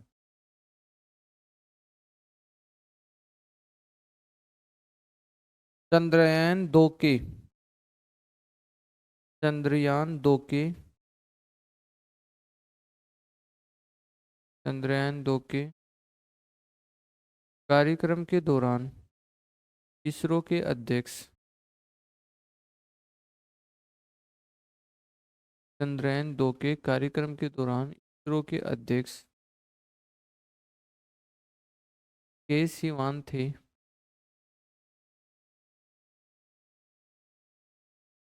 अब वो कोई नारायण नाम का ऐसा सी है इसरो का भी अध्यक्ष। देख लेना, ये अपडेट कर लेना जीके का। हाँ वी नारायण, यही है ना? चंद्रयान 2 के समय इसरो के अध्यक्ष के सिवान थे, जिन्हें जिन्हें रॉकेट मैन ऑफ इंडिया कहते हैं। रॉकेट मैन ऑफ इंडिया कहते हैं।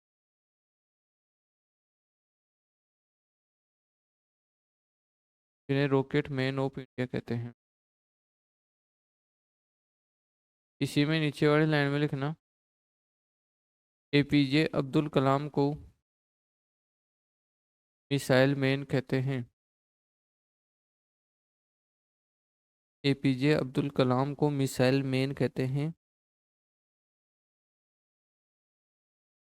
एपीजे अब्दुल कलाम को मिसाइल मैन कहते हैं।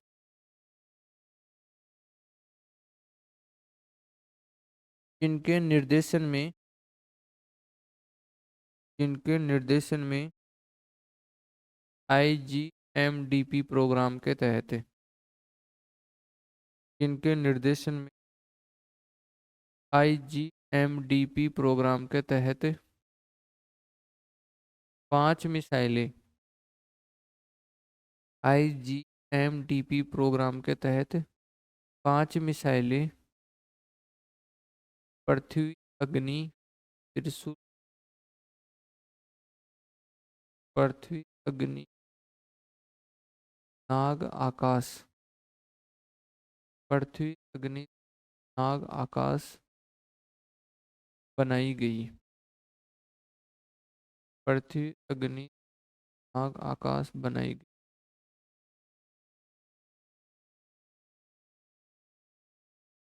पृथ्वी, अग्नि, त्रिशूल, नाग, आकाश बनाई गई। जस्ट नीचे वाले लाइन में लिखना, नाग एक नाग एक एंटी टैंक नाग एक एंटी टैंक हाँ टैंक नाग एक एंटी टैंक मिसाइल है जो दागो और भूल जाओ जो दागो और भूल जाओ सिद्धांत पर काम करती है। नाग एक एंटी टैंक मिसाइल है जो दागो और भूल जाओ सिद्धांत पर काम करती है।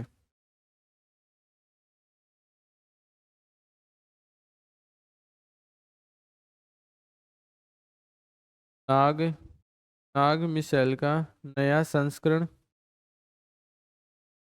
जिसे हेली हेलीकॉप्टर नाग नाग मिसाइल का नया संस्करण, नया वर्जन लिख लो। नाग मिसाइल का नया संस्करण, जिसे हेलीकॉप्टर अरे हेलीकॉप्टर हेलीकॉप्टर से भी दागा जा सकता है, हेलिना कहलाता है। हेलीकॉप्टर से भी दागा जा सकता है, हेलिना कहलाता है। हेलिना कहलाता है।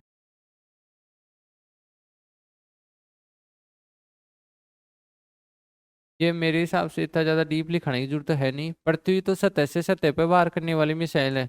अग्नि सतह से आसमान में, त्रिशूल भी सतह से आसमान में, और नाग एक एंटीटेक मिसाइल है और आकाश से आकाश में वार करने वाली है। हम्म। अब क्या आ गया, अग्नि 5 आ गया। इसका पूरा नाम भी लिख लो नीचे, आईजीएमडीपी का एकीकृत निर्देशित मिसाइल विकास कार्यक्रम, जो 2018 में बंद हो गया। लिख लो, ये लाइन लिखा रहा हूँ, आईजीएमडीपी। नहीं, 2000 में शुरू हुआ वो, उसमें मैं कंफर्म नहीं हूँ, वो मत लिखना। वो तो ऐसे थोड़ी लॉजिक बाजी की बात थी। 2008 में बंद हो गया ये कंफर्म है, शुरू होने का इसमें फिक्स पता नहीं है। अलग अलग था इसमें डाटा। एकीकृत निर्देशित मिसाइल विकास कार्यक्रम, आईजीएमडीपी।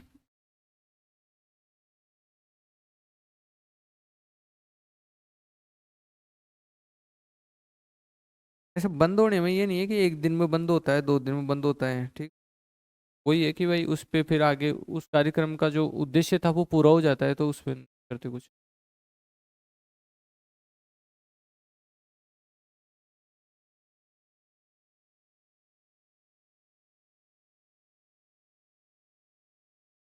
देख लिया? देख लिया? तो अभी सोमवार की और मंगलवार की 2 दिन की क्लास और रखूंगा मैं इसी पे, इस पे, डिफेंस पे और स्पेस पे। बाकी आप अपने स्तर पर भी और चीज़ें पढ़ सकते हो और ऐड कर सकते हो, खोज करके कुछ चीज़ें कर सकते हो, ठीक है। और अभी 1 2 3 मिनट का ब्रेक कर लो आप, ठीक है। फिर आपका टेस्ट रहेगा, ठीक है। कंप्यूटर का टेस्ट रहेगा। एक तो पिछले अभी जस्ट पिछले ईयर के पेपर लिए हैं और उन्हीं से लिया है पेपर। और एक 10 क्वेश्चन मैथ के और 10 क्वेश्चन रीजनिंग के। एक लगभग 85 मिनट का पूरा टेस्ट रहेगा। जिन बच्चों की स्पीड नहीं बढ़ पाती है, जो स्लो करते हैं, एग्जाम वाले दिन उसे नहीं होता, वो यहाँ पे एक एग्जाम की तरह पेपर को देने की कोशिश करे, जिससे क्या वो हैबिट बन जाए। टेस्ट देने से खूब फायदा मिलता है। एग्जाम वाले दिन क्या आते हुए भी बच्चे नहीं कर पाते, हड़बड़ाहट में आ जाते हैं। तो वो काम तभी कर पाओ, यहाँ रिलैक्स से होके पेपर मत दिया करो। ये दिया करो सामने टाइम दे के, भाई मुझे इतनी मिनट में करना है, ठीक है। तो 2 3 मिनट का ब्रेक लेके वापस आ जाओ।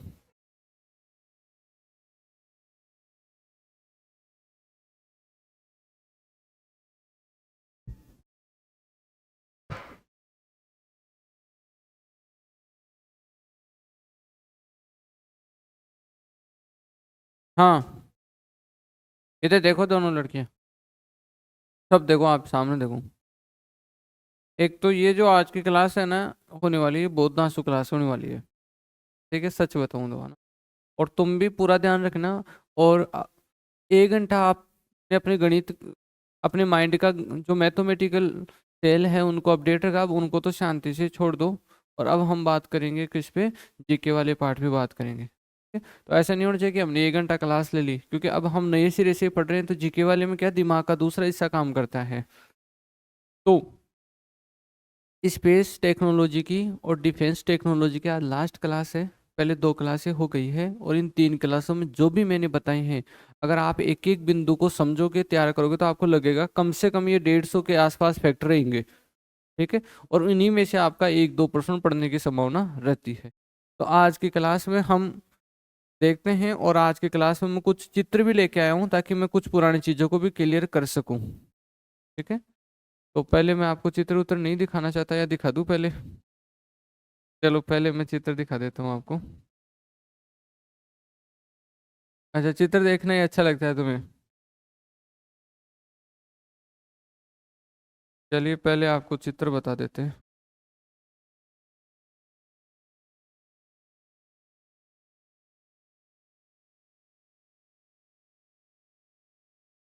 कौन है ये? ये है वी नारायणन, जो अभी इसरो के अध्यक्ष है। अभी क्या है, इसरो के अध्यक्ष है। ये कौन है जी? ये डीआरडीओ है, ठीक है, जिसका मुख्यालय नई दिल्ली में है। ये डीआरडीओ के अध्यक्ष है। कौन है? डीआरडीओ के अध्यक्ष है ये, समीर वी कामत, ठीक है। मैं पढ़ाऊंगा तब आप और करो, लास्ट में वापस देखेंगे, हम चित्रों पे वापस आएंगे। ये है डीआरडीओ। क्या है डीआरडीओ, तुम्हें समझ में नहीं आ रहा होगा, क्योंकि डीआरडीओ पर अभी अपने कुछ बात ही नहीं की है, हमने आईएसआरओ पे ही बात की है अभी तक की। तो डीआरडीओ क्या चीज़ है अभी बताएंगे आपको। ये उसका लोगो है डीआरडीओ का, ठीक है।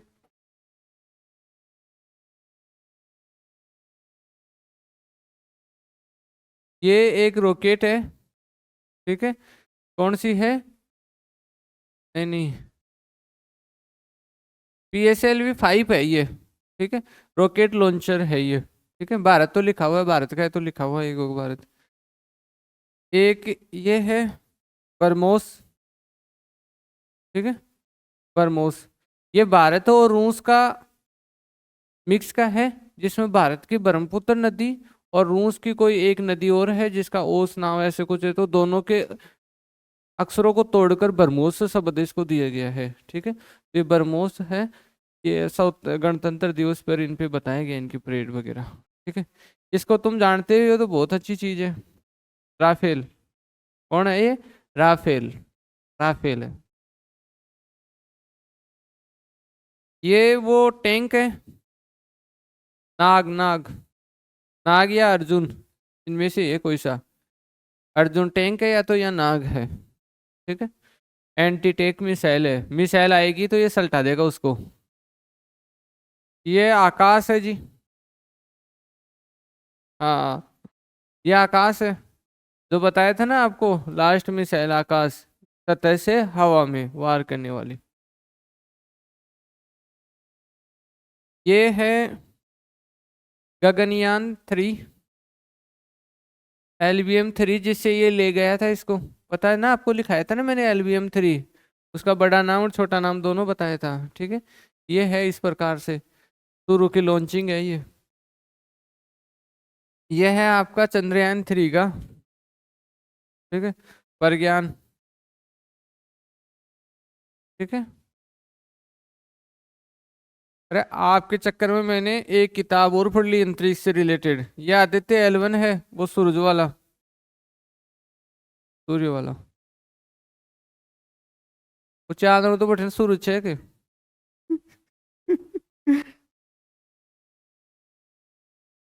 ये है सैटेलाइट होते हैं जो आपको बता रहा हूँ, जैसे कि ये धरती है ना, तो ये इसके ऐसे चक्कर लगाते रहते हैं, ये सैटेलाइट होते हैं। ठीक है। ये सैटेलाइट होते हैं, ऐसे चक्कर लगाते रहते हैं। और तुम्हें अभी अचंभा होगा जब नेक्स्ट फोटो आएगी, ये है वो कचरा जिसके लिए प्रोजेक्ट नेत्र चल रखा है भारत ने। देखो हमने पृथ्वी की भी क्या हालत कर दी है अंतरिक्ष पे भी। हालांकि वो जगह इतनी ज्यादा है कि वो महसूस नहीं हो पाता, और हम एक दूसरे को मतलब 100-200 किलोमीटर भी दूर रख लें, लेकिन इतना हो चुका है ये। और अभी देखो आपको और अचंभा होगा। ये लो, ये सारे उपग्रह हैं। कुछ टूटे फूटे हैं और कुछ जीवित है। इंसान के करतूत देख लो अब आप। अब सोचो कि आज से 400-500 साल पहले ये सारी जगह खाली थी। अब क्या हालत कर दी। काटो की चक्कर काटो तुम भी धरती के, सब धरती के चक्कर काट रहे।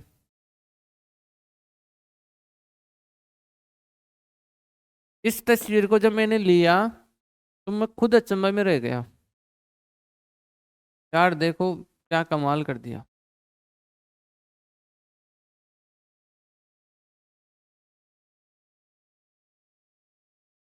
बोलो।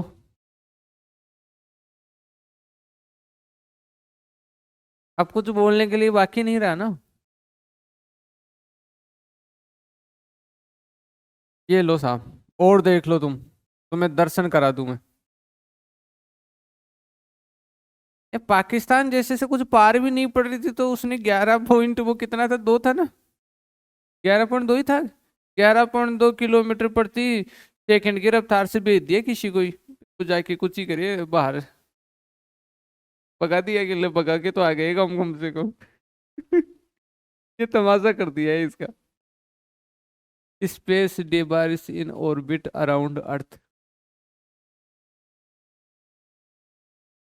किसी की कुछ भी बस में नहीं थी तो बस फेंक आए कि लाओ जाओ, तू चक्कर काटे नहीं काटे बाहर काटता रहेगा तू। वो है कि नहीं विचारणी बिंदु।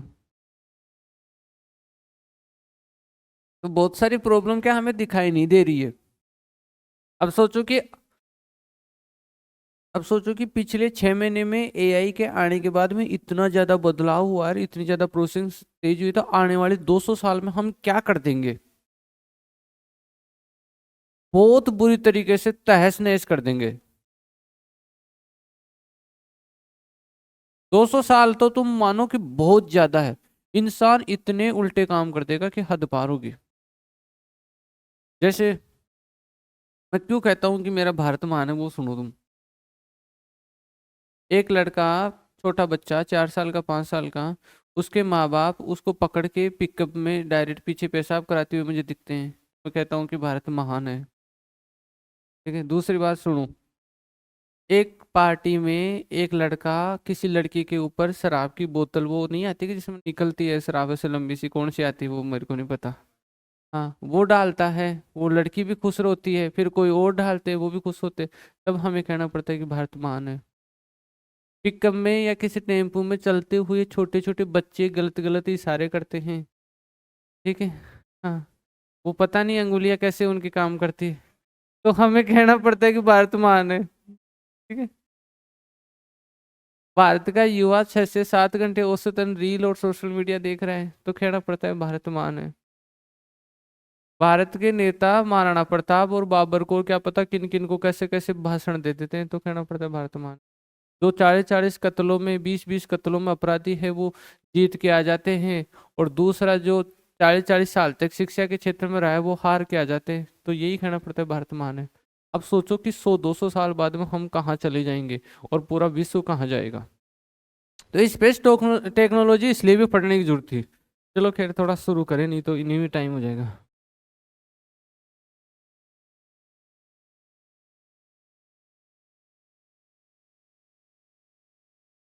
हाँ जी। अब जिससे हम शुरू करने वाले हैं आज की क्लास, उसमें पहला जो बिंदु रहेगा हमारा डीआरडीओ रहेगा। क्या है डीआरडीओ? डीआरडीओ क्या है? डीआरडीओ, डीआरडीओ को इंग्लिश में क्या बोलते हैं? Defence research and development organisation. Hindi में बोलते हैं रक्षा अनुसंधान एवं विकास संगठन, ठीक है। सबसे पहले हमें डीआरडीओ की इंग्लिश और हिंदी का पता होना चाहिए, है ना। एक ही बात को हम एनालाइज करेंगे आराम से, फिर लिखेंगे आराम से।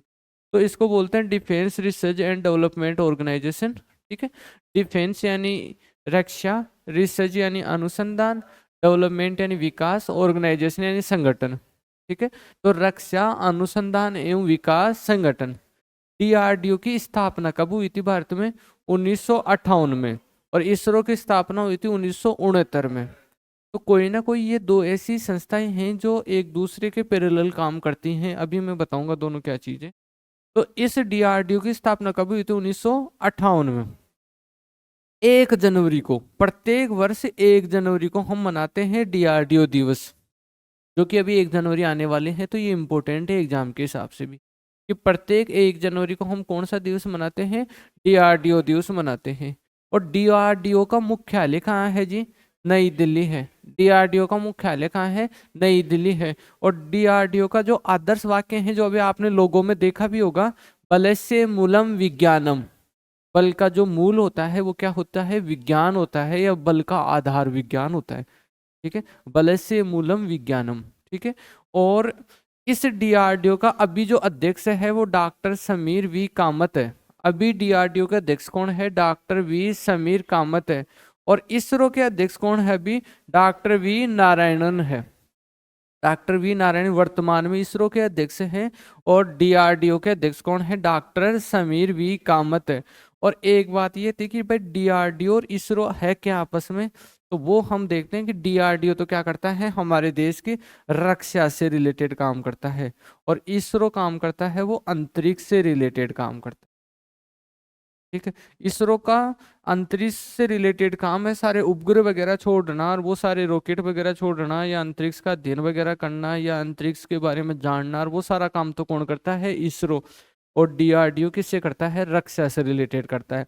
जैसे पाकिस्तान से लड़ना, या किसी देश से लड़ना, या कोई ड्रोन बनाना, या कोई रक्षा के लिए मिसाइलें उसाइलें खरीदना, या रक्षा से रिलेटेड अंतरिक्ष की मदद लेना। तो ये दोनों एक पैरेलल चलने वाली एक शाखाएं हैं आपस में, जिनका काम एक दूसरे से रिलेटेड तो है, लेकिन उद्देश्य अलग अलग है। क्योंकि डीआरडीओ का वो उद्देश्य है देश की रक्षा के लिए, और इसरो का वो उद्देश्य है देश को टेक्नोलॉजी में या अंतरिक्ष के मामले में अग्रणी देशों की श्रेणी में ले जाके रखने के लिए, ठीक है।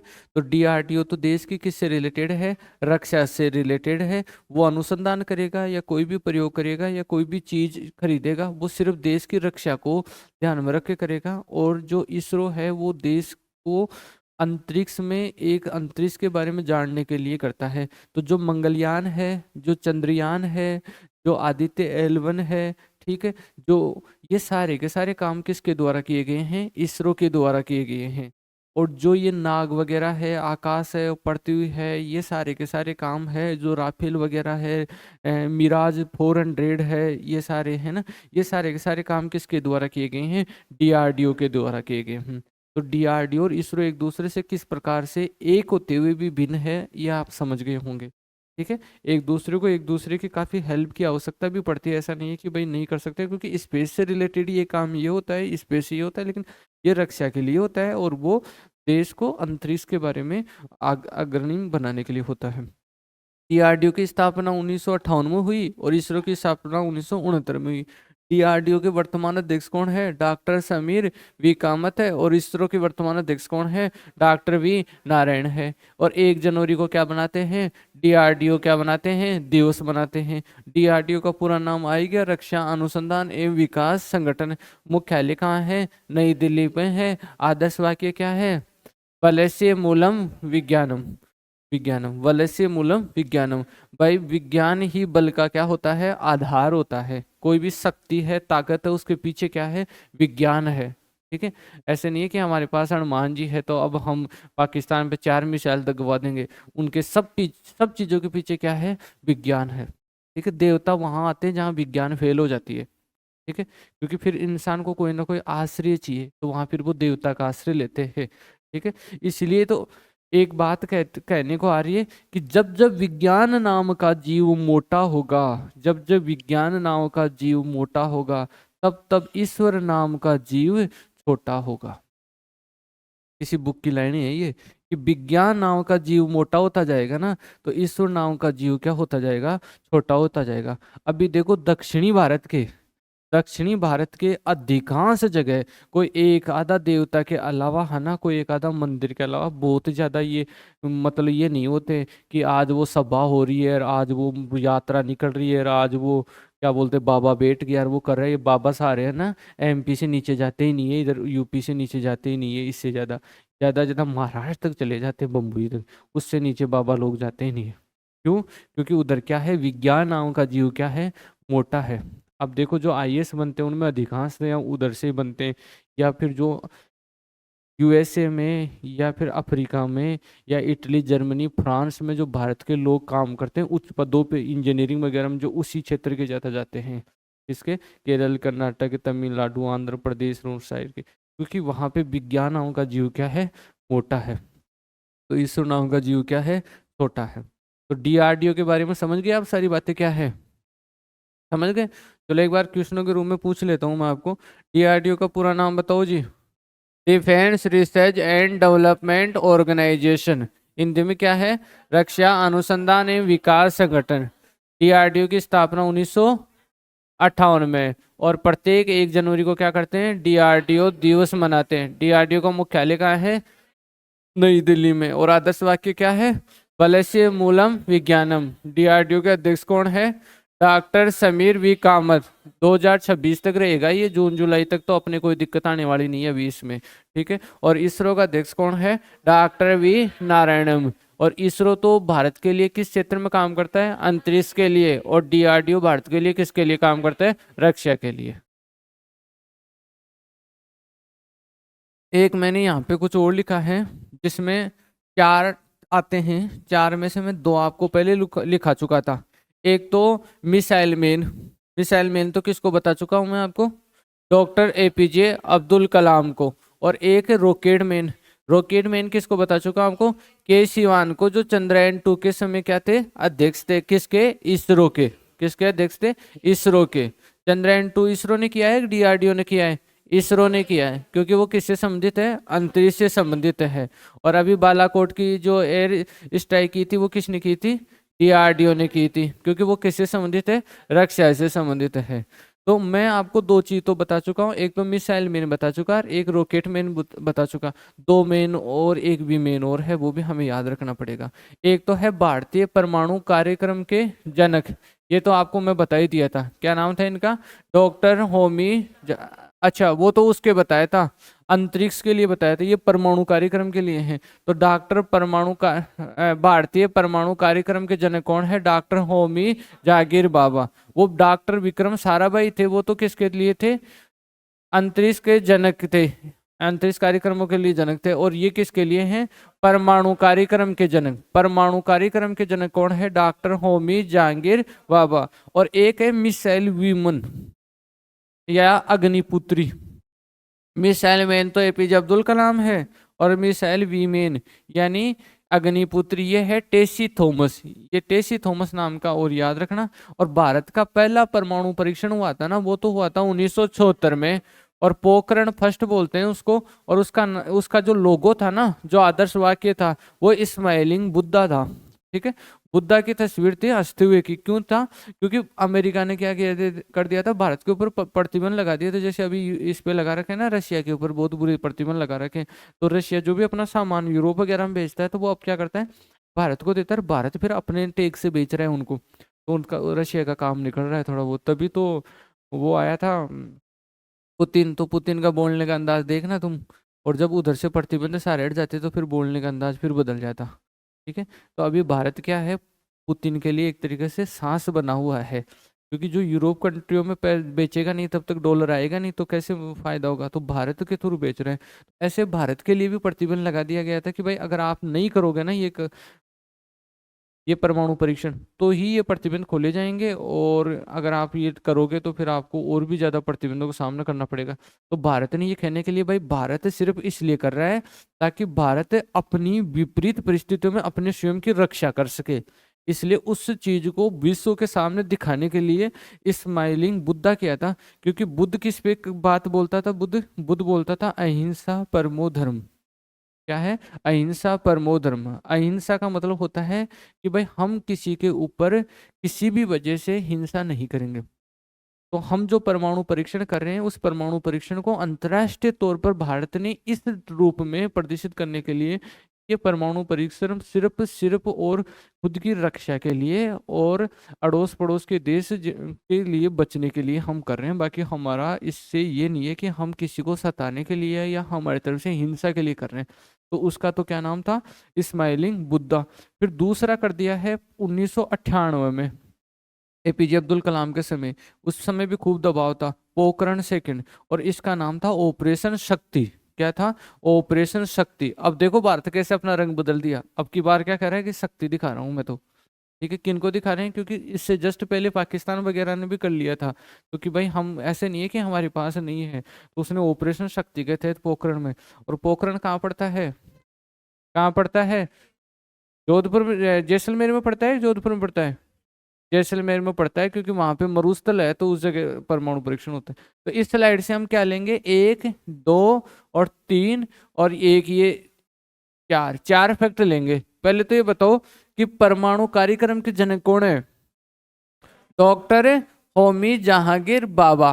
परमाणु कार्यक्रम के जनक कौन है? डॉक्टर होमी जहांगीर बाबा। और मिसाइल वुमन कौन है या अग्निपुत्री कौन है? टेसी थॉमस। और भारत का पहला परमाणु परीक्षण कब हुआ?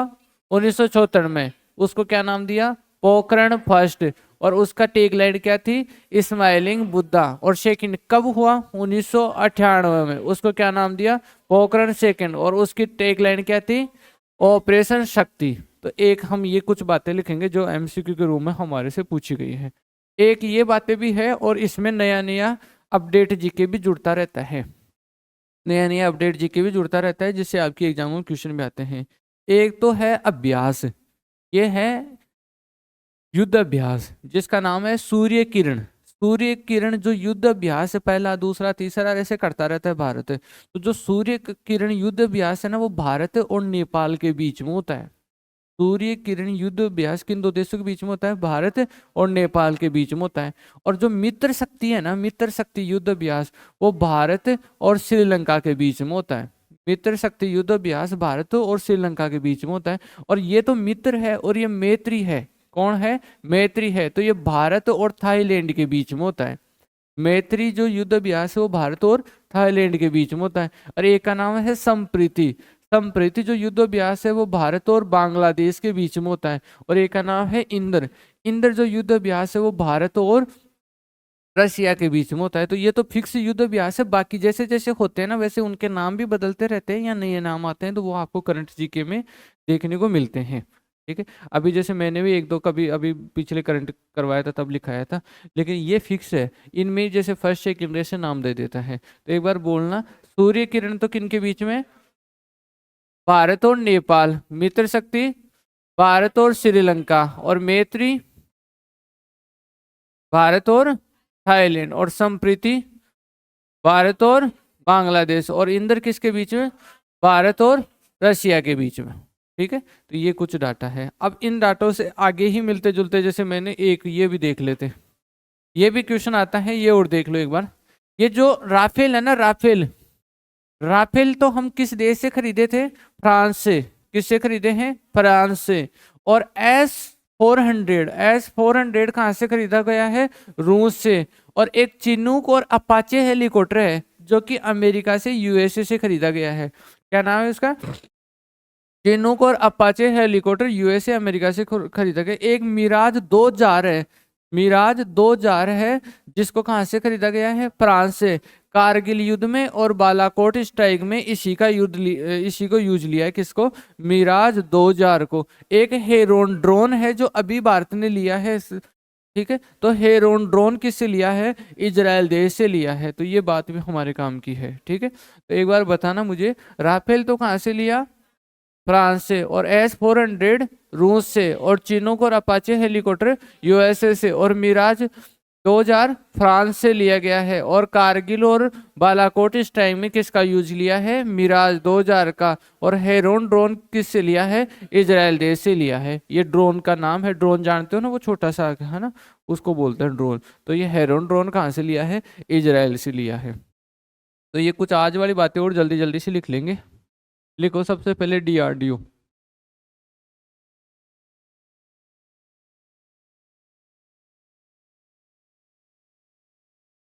DRDO,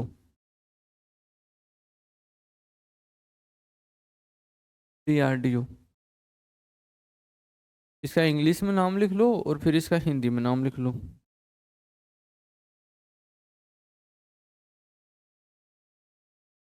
defence research and development organisation.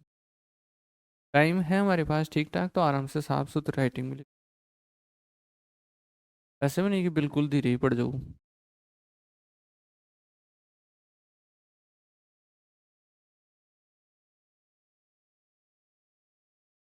DRDO दिवस 1 जनवरी, प्रत्येक वर्ष 1 जनवरी। DRDO प्रत्येक वर्ष,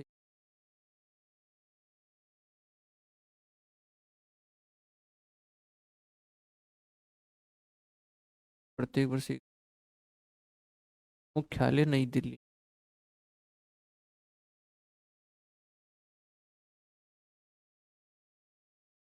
मुख्यालय नई। आदर्श वाक्य, फलस्य मूलम विज्ञानम। फलस्य,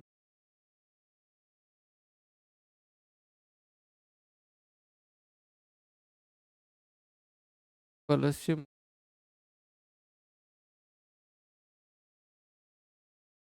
ये लिखो DRDO के अध्यक्ष डॉक्टर समीर वी कामत।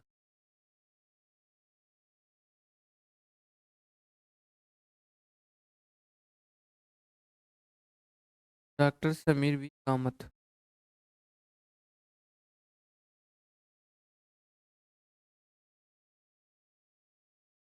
इसरो के वर्तमान अध्यक्ष डॉक्टर वी नारायणन।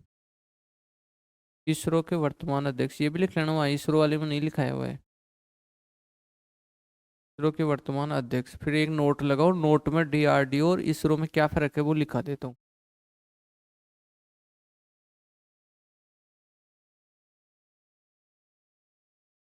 लगाए नोट, लगा लिए।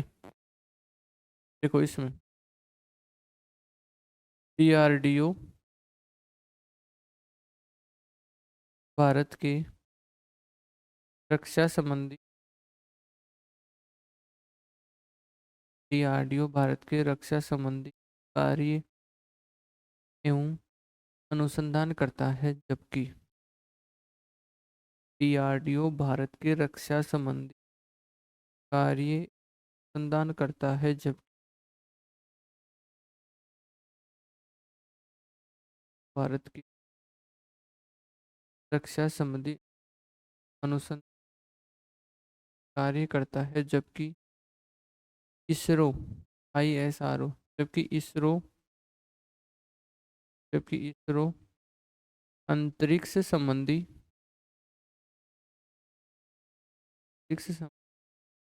कार्य करता है, जबकि इसरो अंतरिक्ष संबंधी कार्य करता है। चलो तुम्हें बुरा तो लगेगा, लेकिन और बोल दो एक बार।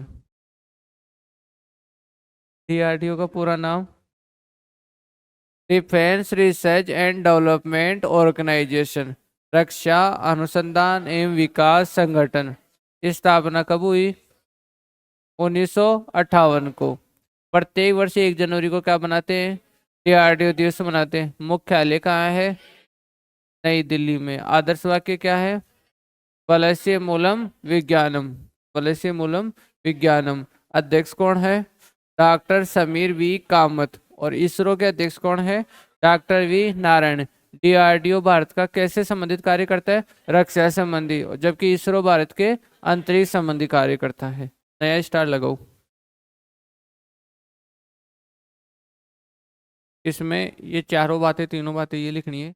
भारतीय परमाणु कार्यक्रम के जनक, भारतीय परमाणु कार्यक्रम के जनक,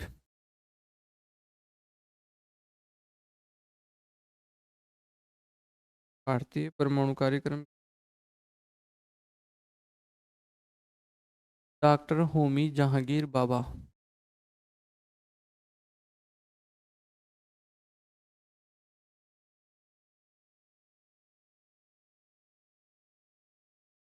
भारतीय परमाणु कार्यक्रम doctor Homi Jehangir, missile woman या अग्निपुत्र।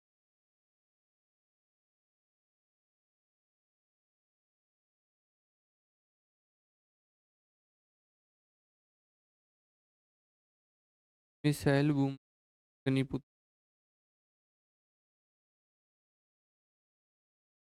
ट्रेसी थॉमस। ट्रेसी,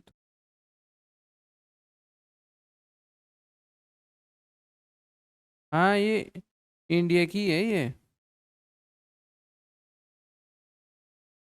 तुम्हें नहीं अच्छा लग रहा है तुम्हें तो ये फोटो देख लो, अब महसूस कर लोगे इंडिया की है। ठीक है, इंडिया की है ना। ये नाम इन्होंने अपना ऐसा रख लिया। दिख गई ना तुम्हें? बहुत अच्छी महिला है, ये देख लो।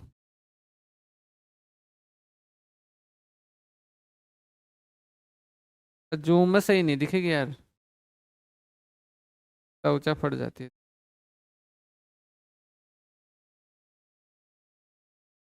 ठीक है ना। आगे लिखो, भारत का पहला परमाणु परीक्षण।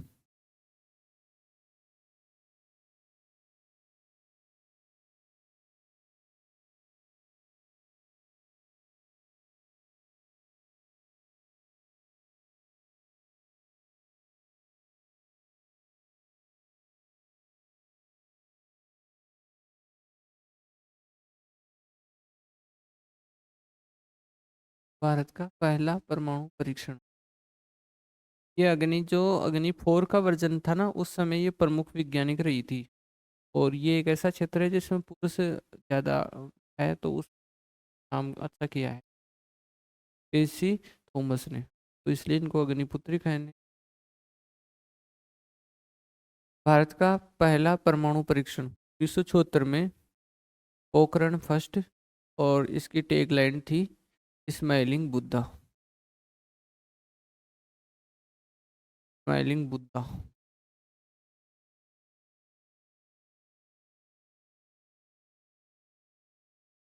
स्माइलिंग।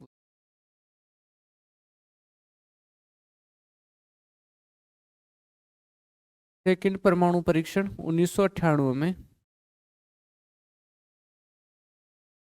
सेकंड परमाणु परीक्षण 1998 में।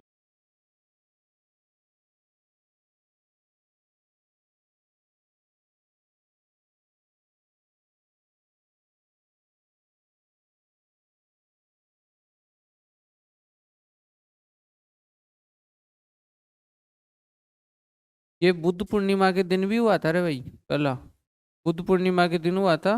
इस वजह से भी इसको स्माइलिंग बुद्धा बोलते हैं। सेकंड लिख लिए। 1998 में ऑपरेशन शक्ति, 1998 में ऑपरेशन शक्ति, देखो ऐसा बन गया था ये इसका। जमीन देखो कैसी हो गई थी, तुम्हें नहीं दिखेगी। हाँ खड्डा हो गया था तगड़ा। नहीं हाँ, वैसे भी भूमिगत किया गया था। हाँ भूमिगत किया गया था। इसका नाम लिख दिया ऑपरेशन शक्ति। अरे ऑपरेशन शक्ति लिख दिया क्या? हाँ। अब लिखो युद्ध अभ्यास। अगले स्टार में लगाना युद्ध अभ्यास।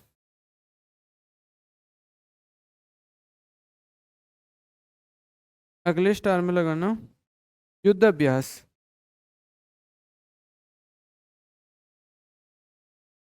युद्ध अभ्यास। तो एक तो सूर्य किरण अभ्यास है, मित्र शक्ति है, मैत्री है, संप्रति है, इंद्र है।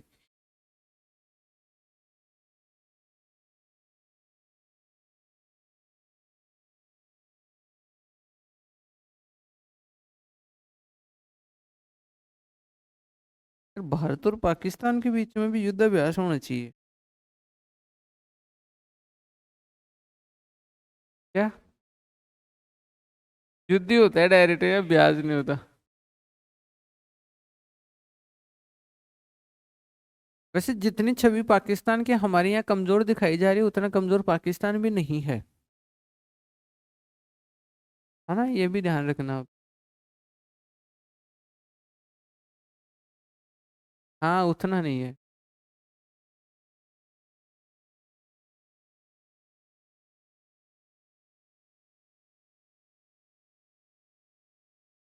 अब तो पाकिस्तान और अफगानिस्तान कर रहे हैं दो दो हाथ।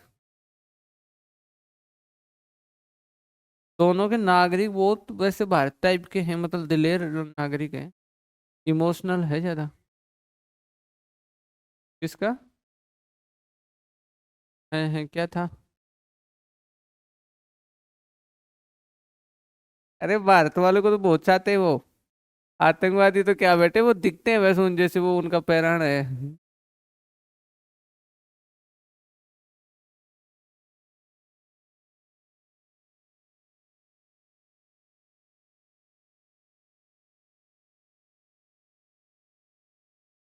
20 रुपए केजी अनार है वहां पे।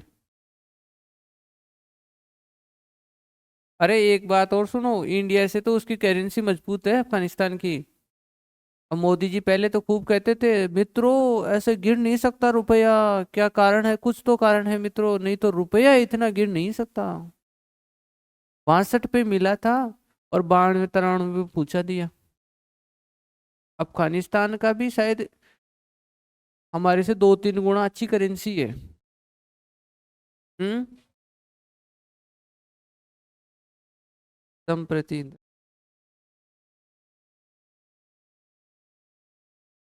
लिख दिए क्या? लिख दिए।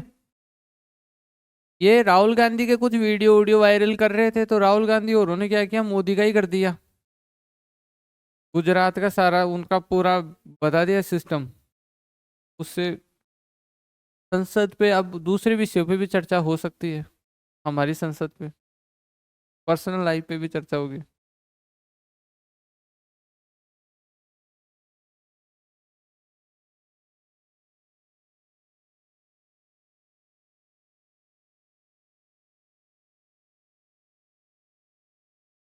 हाँ क्या करेंगे वो तो।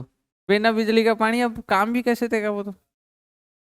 उसे फसलें कैसे होगी। हाँ। राफेल कहाँ से खरीदा? फ्रांस से।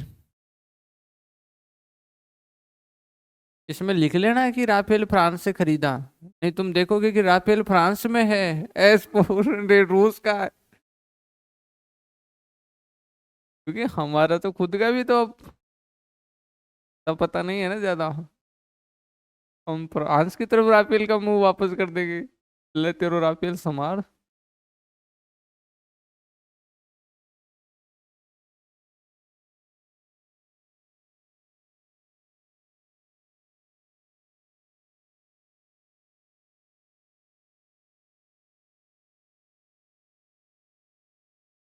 और तेजस कहाँ से लिया रे? तेजस का भी नाम खूब सुनने को मिलता है।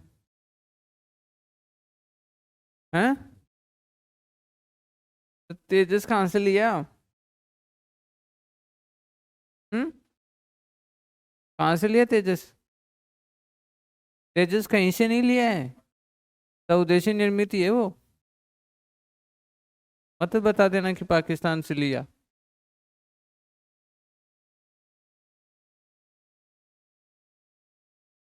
देखो, मिराज 2000 फ्रांस और हेरॉन ड्रोन इजराइल से।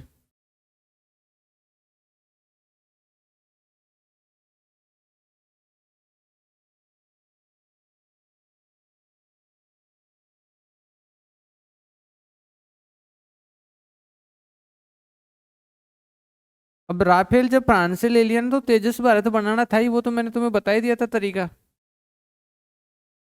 नहीं बताया था ये दिन?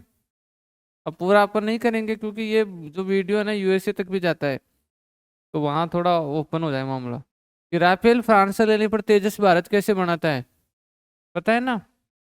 हाँ हाँ। लिख लिया सारा? अरे लिख लिया क्या? तो ये तो है इसरो के अध्यक्ष। ये इसरो का लोगो है, इस टाइप से करता हुआ। इसरो। और ये है ही, ये सब चीजें आप देखिए, वो बलस्य मूलम विज्ञानम। ठीक है। ये कैसे कैसे चीजें दिखती हैं वो है ही, ज्यादा इससे ज्यादा देखना भी मत, बस जितना देख लिया उतना ही। ये अर्जुन टैंक है।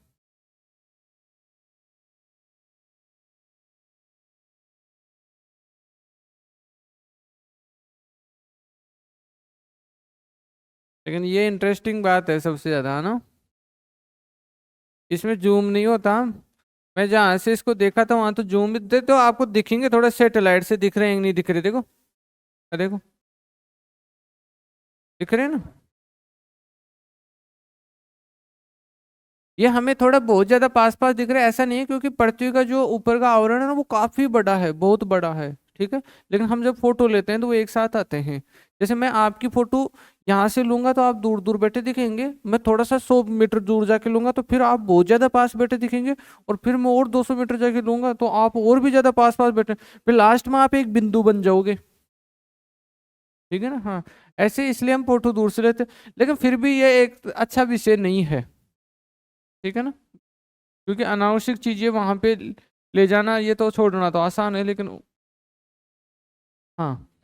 अब एक तो रक्षा, एक रक्षा और एक अंतरिक्ष से रिलेटेड, जितना भी मैंने कॉपी में लिखा दिया वो मैं आपसे पूछूंगा। ठीक है। अगर किसी बच्चे के जस्ट आगे कोई एग्जाम है और उसके ये नहीं है या उसके डायरेक्ट नहीं है, तो वो बच्चा कुछ भी याद करेगा, लेकिन उससे 2-3% फिर उस जो याद करेगा उससे रिलेटेड उसको सुनाना पड़ेगा। ठीक है? भाई हाँ, मैं सर मेरे ये टॉपिक याद है, इस विषय का मैं इसके 4-5% बता सकता हूँ, मैं सुना सकता हूँ। ठीक है। बाकी और तो सब तैयार करना ही है, ऐसा नहीं है कि ये कोई किसी के ही कोई काम के नहीं है। ठीक है। कल एक नए विषय के साथ मिलेंगे।